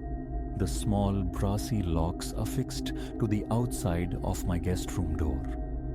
I fought to quell the rising tide of unease. They were simply elderly folk extending charity. Wasn't this the very definition of rustic goodwill? Preparing for bed, however, the insistent whisper of wrongness refused to be silenced. My phone remained a useless brick, no bars, severed from everything familiar, adrift with these two enigmas in the heart of the storm-lashed wilderness. Sleep proved elusive. Each groan of the ancient house, each feral gust, rattling the panes, sent jolts through my system. I drifted in and out of fractured, disquieting dreams. A sound snapped me fully awake. Footfalls, soft but distinct, in the corridor. Then whispers, conspiratorial, just beyond my door. I lay rigid, straining to decipher the hushed exchange. can't simply keep her indefinitely. Agnes's voice, thin as spider silk. We'll devise something, Silas countered, as we always have. Floorboards creaked their retreat. My heart hammered against my ribs, a frantic drumbeat surely audible through the wood. Keep me. Devise something, as we always have. I slid from the bed, bare feet padding noiselessly on the cool planks. Escape. Now. My hand closed around the doorknob. Locked. A cold fist clenched in my stomach. Of course. Trapped. Panic surged, a suffocating wave, but I shoved it back. Think. There had to be another way. The window. Clawing back the heavy curtains, my hope withered. Iron bars. Stark, unyielding, gridironing the glass. This wasn't a heaven. It was a meticulously crafted cage. Frantically, my eyes scanned the room, searching for a makeshift weapon, a tool for liberation. Nothing. The space was sterile, purged of potential aid. A key turned, grating in the lock. I froze, breath trapped in my lungs. The door swung inward, revealing Agnes. The kindly, grandmotherly facade had evaporated, replaced by a glacial, calculating expression that iced my blood. "Ah, awake, excellent," she chirped, the cheerfulness utterly grotesque. "Silas has prepared breakfast. You must be famished." I recoiled, stumbling back against the dresser. "What is it you want?" I demanded, striving to keep the tremor from my voice. Agnes's smile stretched, revealing an unnerving expanse of gum. "Why? Your company, dear Ilara. It becomes terribly solitary out here, just the two of us. We find ourselves in need of fresh vitality." "You're mad," I whispered, shaking uncontrollably. "Let me leave, please." "Tut tut," she admonished softly. "Such impolite words for your new guardians. Come along now. Breakfast grows cold." She reached for me. Instinct took over. I shoved her hard. She staggered back with a startled cry. I didn't pause. I bolted out into the hall, down the stairs, bare feet slapping against the aged wood. Shouts erupted behind me, heavy footfalls pounding in pursuit. The front door. Freedom. Tantalizingly close. My hand seized the handle, yanked. Immovable. Locked. Naturally. Rough hands clamped onto me from behind. A scream tore from my throat as I kicked, thrashed, fought with primal desperation, but Silas was immovable, his grip like iron bands. No, that wasn't neighborly at all. He growled, his breath hot against my ear, considering our hospitality. Agnes appeared, rubbing her arm where she had met the wall. Her eyes glittered with malevolent fury. "I believe she requires a lesson in gratitude, Silas. Escort her to the cellar." "No!" I shrieked, renewing my futile struggle. "Help! Someone, please help me!" But only the tempest answered, its roar swallowing my cries whole. As Silas dragged me toward a door previously unnoticed, the basement stairs yawned before me, a maw descending into profound darkness. Faint noises drifted up from the depths. Whimpers, muffled sobs. Dear God, I wasn't the first. How many others had sought refuge behind this door, only to find damnation? As Silas propelled me downward, step by inexorable step, The full crushing weight of my predicament descended. This wasn't merely a night of terror, it was the threshold of a nightmare without end. The basement door slammed shut above, plunging me into blackness, and a single, agonizing thought consumed me. I should have stayed with the car.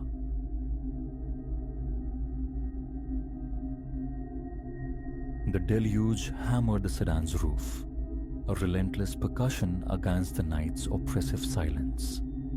Elias wrestled the wheel, wipers slashing futile arcs across the windscreen, the highway dissolving into a ribbon of smeared light and shadow.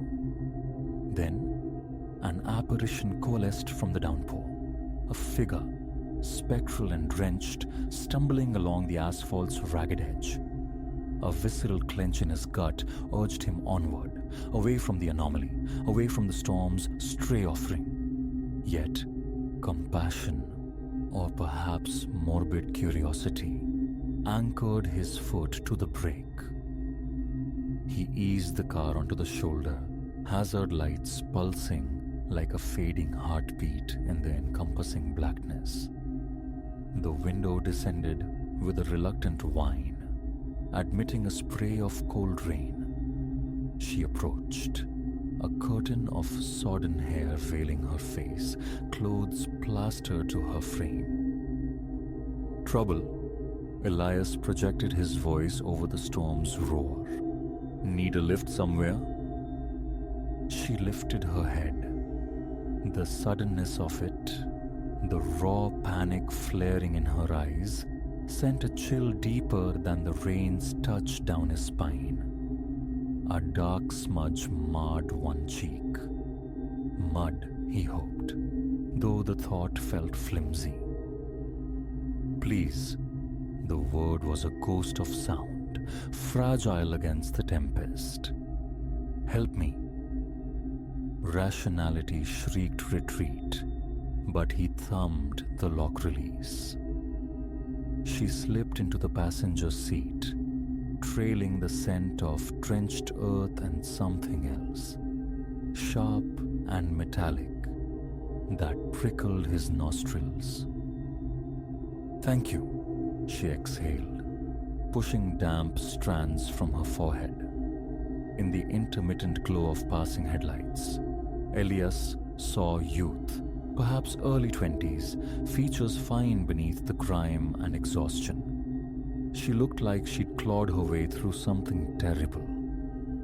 I wasn't sure anyone would stop. Where to?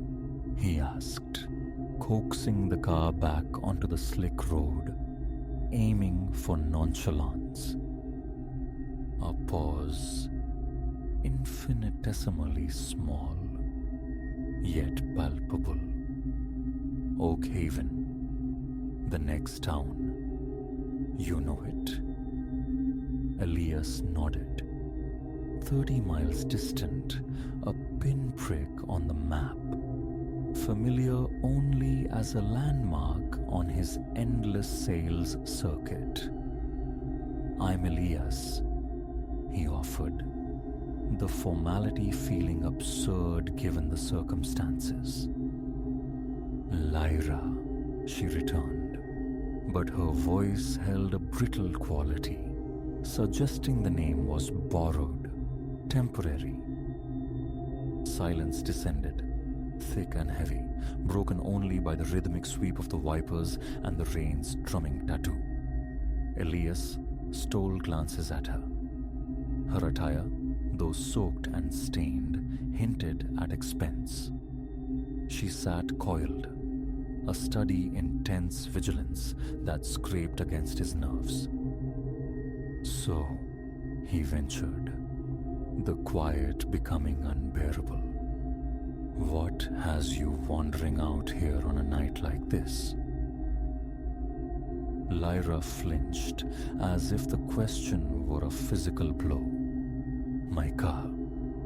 It gave out, she murmured, gaze fixed on the rain-lashed window. a few miles back. The explanation hung in the air, plausible yet hollow. He opened his mouth, another question forming, but she preempted him. Look, I'm grateful for the ride, truly. But I can't really talk right now. It's been a difficult night.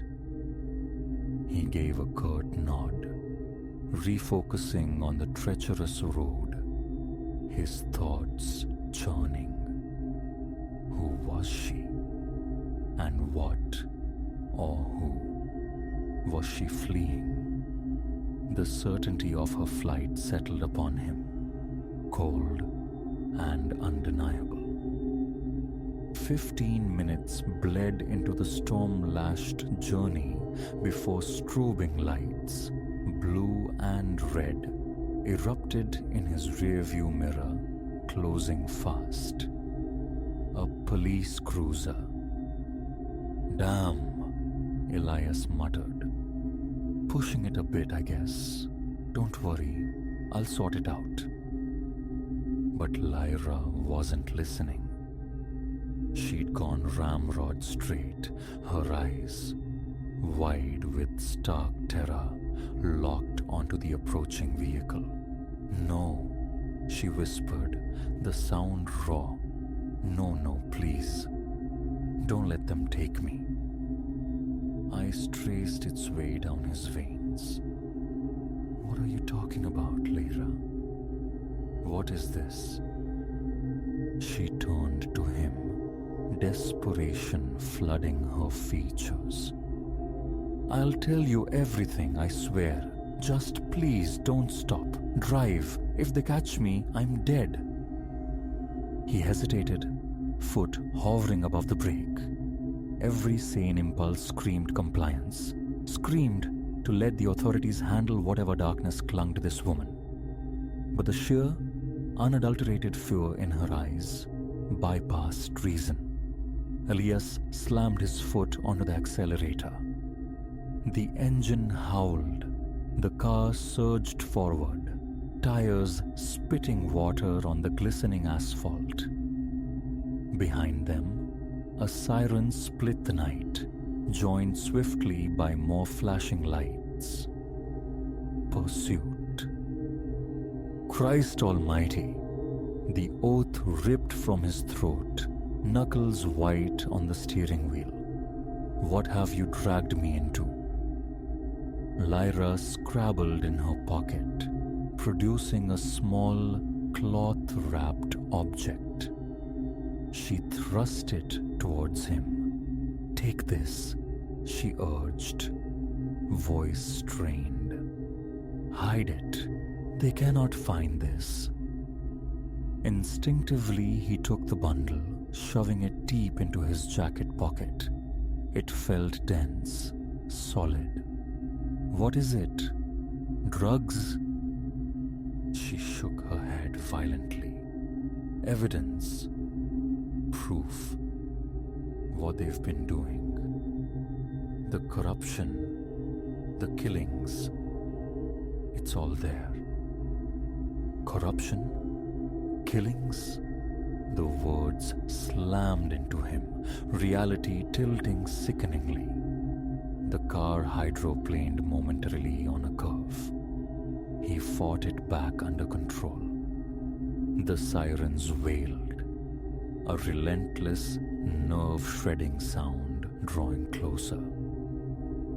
Turn off, Lyra pointed, leaning forward, peering intently through the chaos on the windshield. An old logging track just ahead. If we can reach it, maybe. He saw it, a barely discernible cleft in the wall of trees flanking the highway. Hitting that narrow gap at this speed was lunacy. But the alternative, capture by the forces now screaming at their heels, felt infinitely worse. A split-second gamble. Elias wrenched the wheel hard right. Tires shrieked, the car fishtailed violently. For one heart-stopping instant, gravity threatened to betray them, to send them tumbling end over end. Then, jarringly, they were off the highway, bouncing and bucking down the rutted, unpaved track. The forest swallowed them whole, branches clawing at the car's flanks like skeletal fingers. Elias killed the headlights, plunging them into a near impenetrable gloom. Driving blind was madness, yet the sirens, though fainter now, still echoed behind them. Minutes stretched into an eternity as the track twisted deeper into the woods. Finally, the sounds of pursuit faded entirely. He guided the car into a small, rain-soaked clearing and cut the engine. Silence rushed back in, broken only by the harsh, synchronized breaths and the gentle patter of rain on the metal roof. Lyra turned to him, her face a pale oval in the dimness. "I am so sorry," she whispered, her voice cracking. "I never intended for anyone else to get caught in this." "Talk," Elias commanded, surprised by the steadiness in his own tone. "Who are you? Really? And what in God's name is happening?" She drew a ragged breath, composing herself. "My name isn't Lyra. It's Detective Elara Vance. I've spent the last year undercover, inside the Oakhaven PD." The narrative that unfolded over the next half hour felt ripped from a fever dream. A small-town police department rotten to its core, trafficking narcotics, extorting businesses, silencing dissent with lethal force. Elara had been their undoing, gathering irrefutable proof until her cover was violently compromised hours earlier. "They ambushed me at the safe house," she recounted, her eyes shadowed with trauma. "I barely escaped, grabbed the evidence drive, but lost everything else: phone, weapon, credentials. When your headlights cut through the rain, I thought you might be one of them, sent to finish the job." Elias leaned back, the seat suddenly feeling too small, the air too thick. He tried to wrestle with the implications, to dismiss it as delusion. But the terror he had witnessed, the conviction radiating from her now, it felt terrifyingly authentic. "So, what's the plan?" he asked, dragging a hand through his damp hair. "We can't just hide out here." Elara nodded, her expression hardening with grim resolve. "I have a contact. State Police, Internal Affairs. If we can get this evidence to him, bypass the local network, he can blow this wide open. But it's dangerous. They'll be watching every road, and Oakhaven's influence might run deeper than I know." He felt the weight of the bundle in his pocket, a tangible anchor to this new, precarious reality. The mundane world of sales routes and motel rooms had evaporated the moment he'd chosen acceleration over surrender. There was no unwinding the clock. "All right," Elias heard himself say, turning the ignition key. The engine sputtered to life. "Let's go." As they navigated cautiously out of the clearing, back towards the uncertain artery of the main road, Elias felt a profound shift within him. He'd embarked on a routine trip and stumbled into the heart of a shadowed conspiracy. Glancing at Elara, her face now set with fierce determination, he knew, with startling clarity, that despite the peril, he wouldn't have chosen differently. The night was far from over. The shared, dangerous story had only just begun.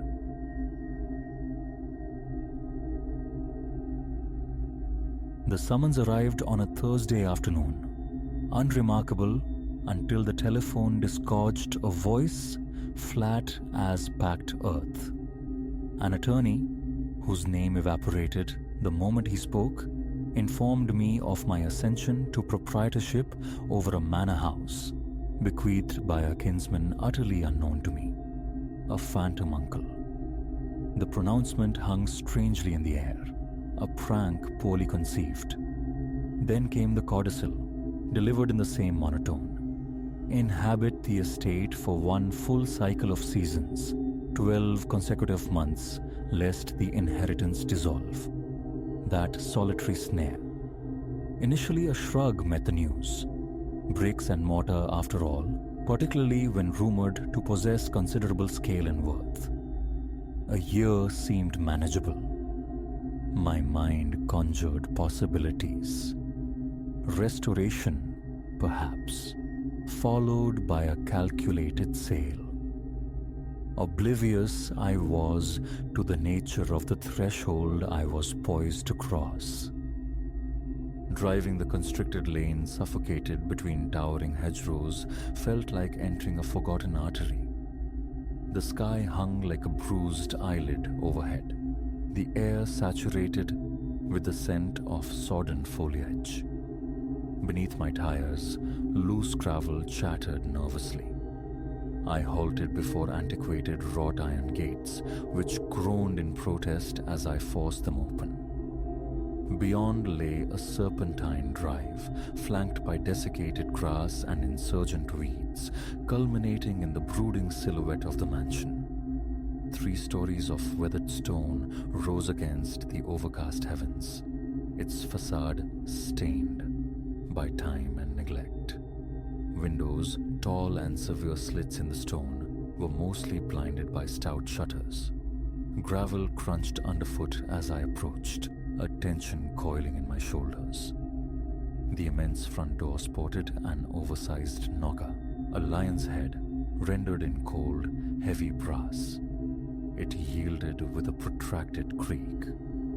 Dust motes danced in the dim hallway's light, the air thick with the scent of aged timber and stagnant breath.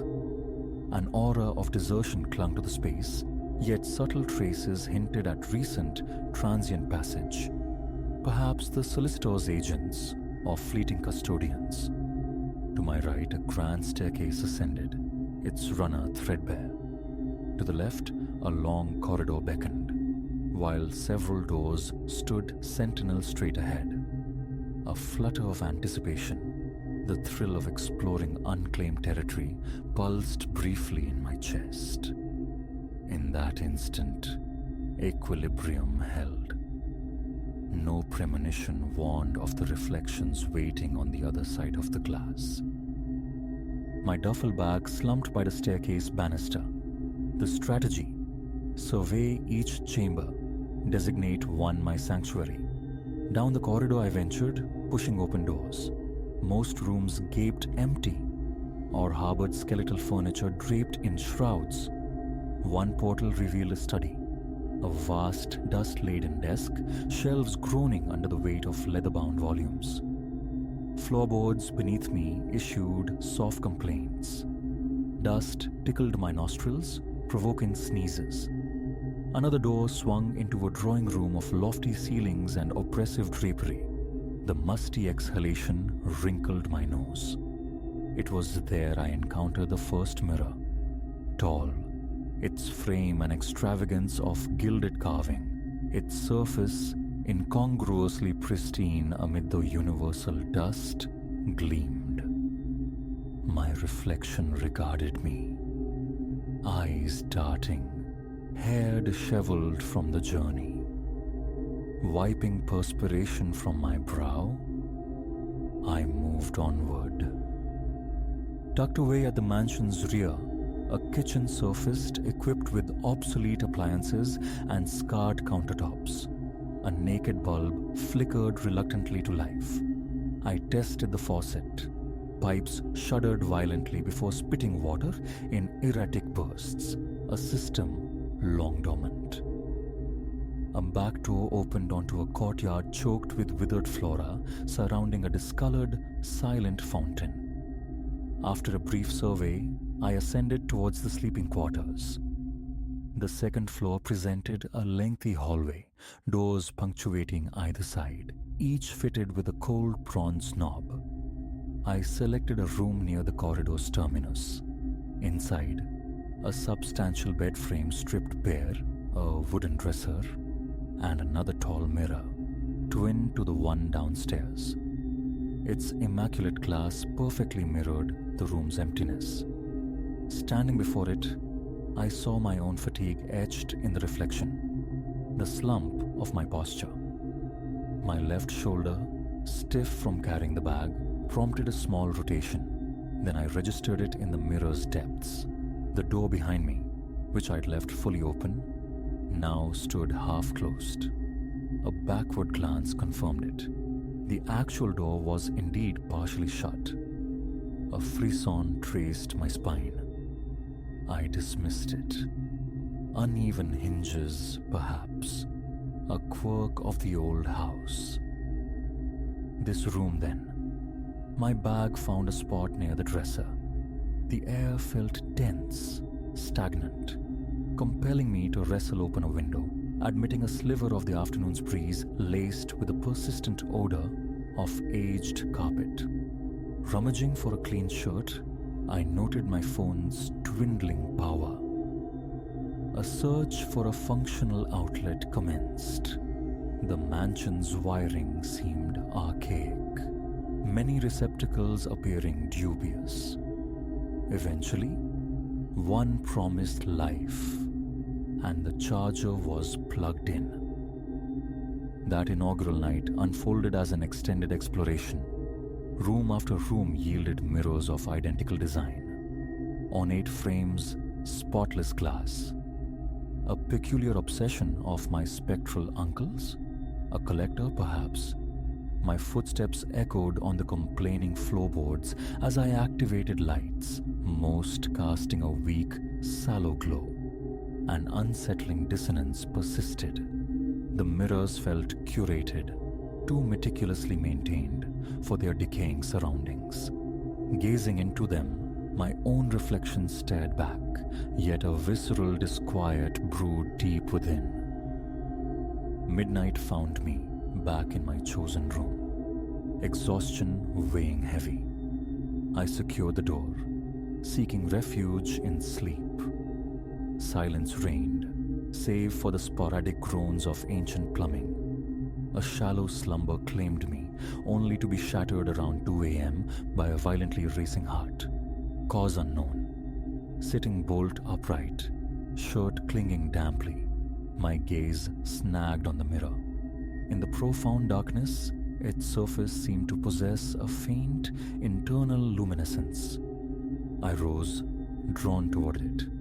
My reflection materialized, pallid, features drawn, and something else. Behind my mirrored form, the door was open again. I spun around. The physical door stood wide, mocking the lock I distinctly remembered engaging. A rigidity seized my frame. Fear prickled my neck.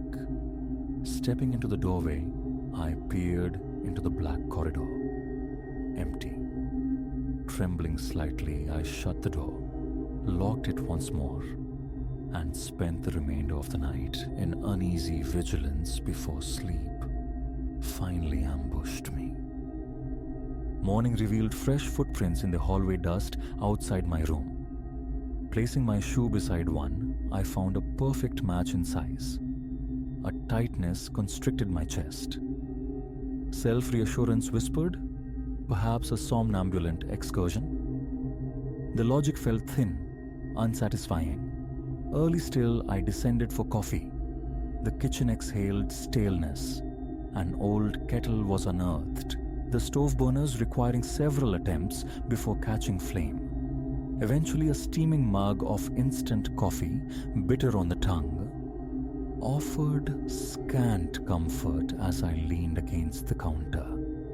striving for composure.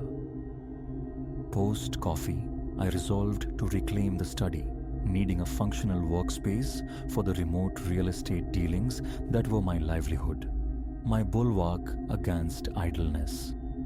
Pulling back the curtains unleashed sunbeams that illuminated swirling dust motes. The massive desk, crafted from dark, imposing wood, beckoned.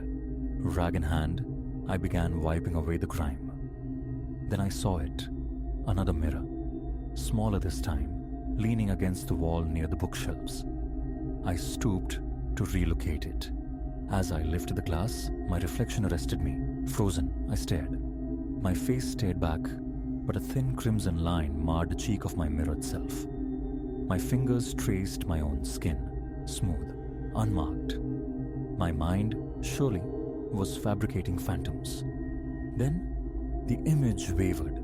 My reflected form stumbled over an unseen flaw in the floorboards, pitching into the towering bookshelves behind me. The vision flashed, swift, startling, books cascading down. A surge of panic jolted me. I turned, examining the actual floor, intact. Carefully, I set the mirror against a chair and retreated. For the rest of the morning, I skirted the vicinity of that mirror. Hours later, however, engrossed in dusting the bookshelves, the reflected incident forgotten, my foot snagged on a loose board. I pitched forward, momentum carrying me into the shelf, my shoulder absorbing the impact.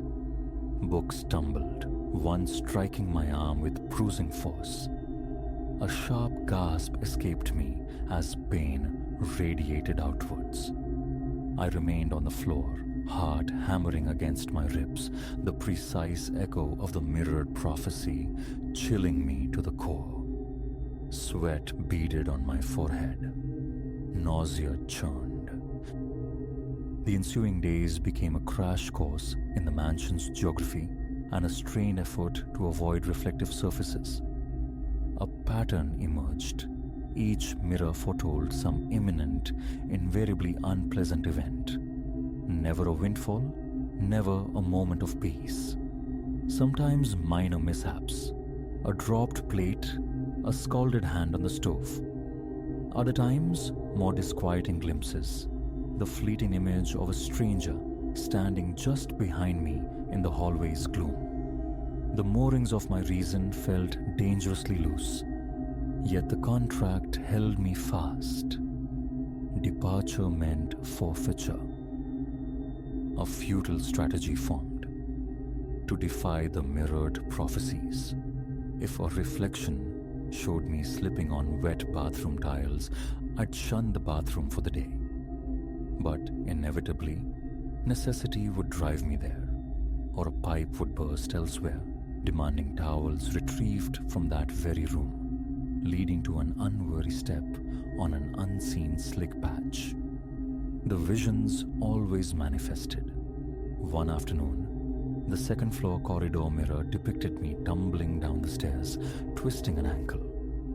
Cleverly, I resolved to remain upstairs, provisioned with snacks from a mini-fridge. But evening brought flickering lights, then darkness as the hallway bulb popped. The fuse box resided in the basement. Opting for a different staircase at the corridor's far end, convinced I could circumvent fate, I encountered its treachery, a broken step unknown to me. My weight descended, the wood gave way, and only a desperate grab at the banister prevented a full fall. My ankle screamed in protest as I caught myself. I sat there, clutching the railing, breath ragged, ankle throbbing, tears of impotent fury stinging my eyes.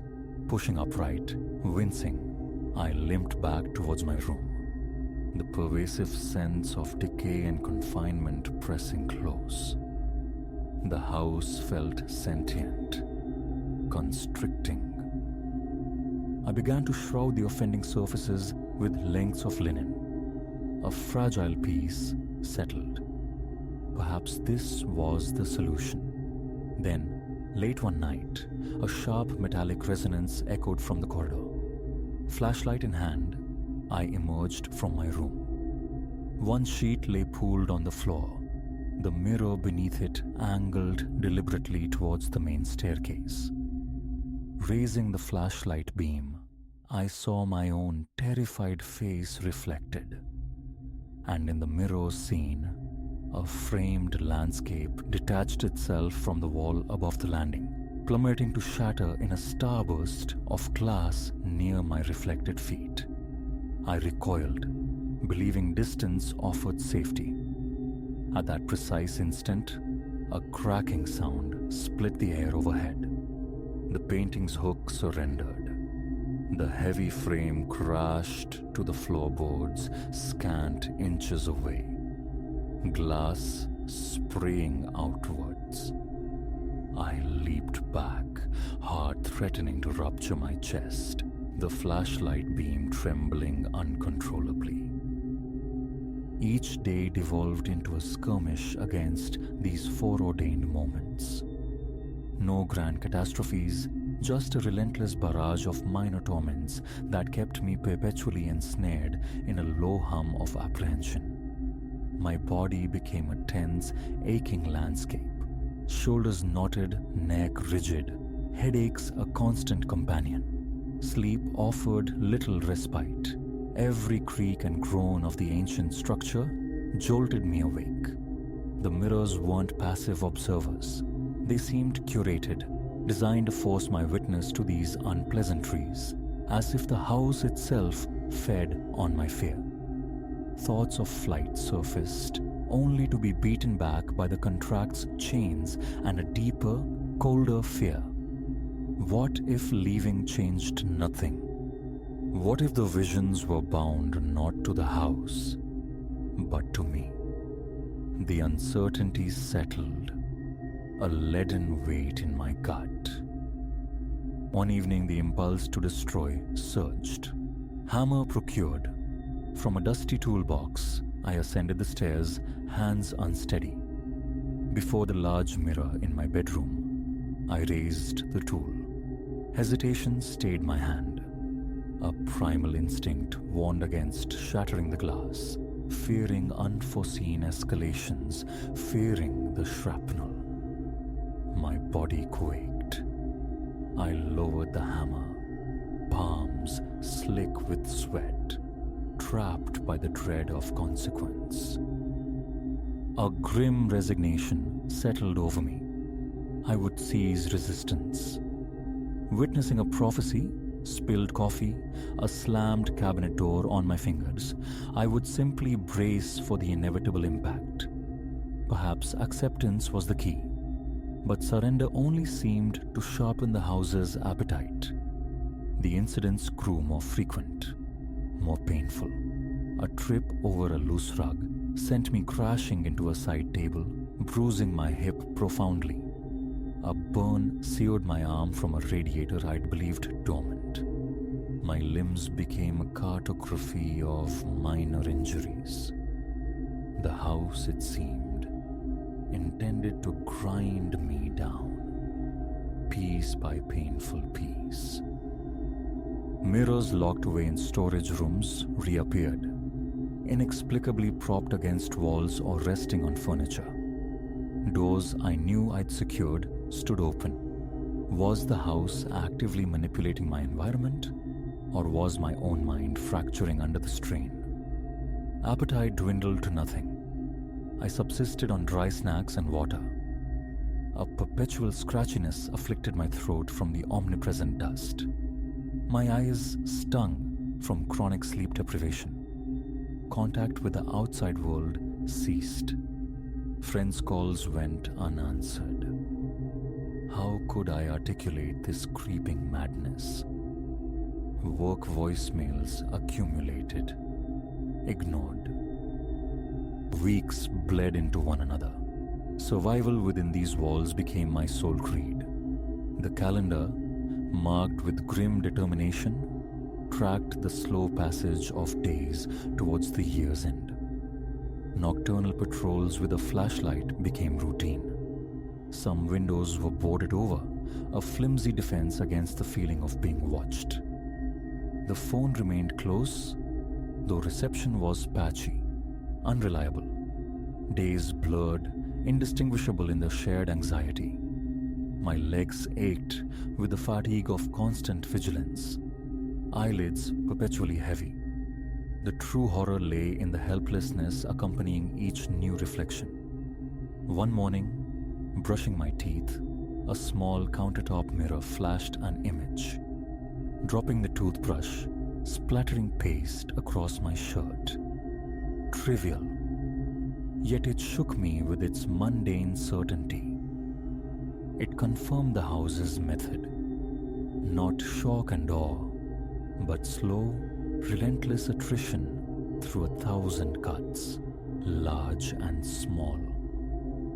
Now, weeks deeper into this ordeal, I remain. The ankle, though healed, protests damp weather. The shoulder still complains when lifting anything substantial. I've become adept at anticipating the how of these minor disasters, though this foresight brings no comfort, only a sharper awareness of my powerlessness. Each dawn finds me tense. Each nightfall delivers me to a bed fraught with nervous energy. The fight has gone out of me. I merely endure, counting the days, the months yet remaining a terrifying expanse on the calendar. A fragile hope persists that release from this house will sever the connection to its malevolent class. My uncle's motives, his life within these walls, remain shrouded in mystery. The lawyer? Vanished, my messages unanswered. I am adrift in a loop of predictive misery, failing eternally to sidestep the inevitable bruise, the twist, the cut, the fear that has seeped into my very marrow.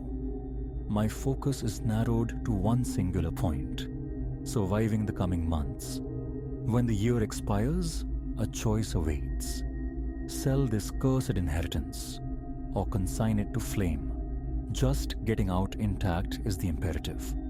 I marshal what remains of my will to ensure these reflections don't shatter me completely. I am still standing. For now, that must suffice.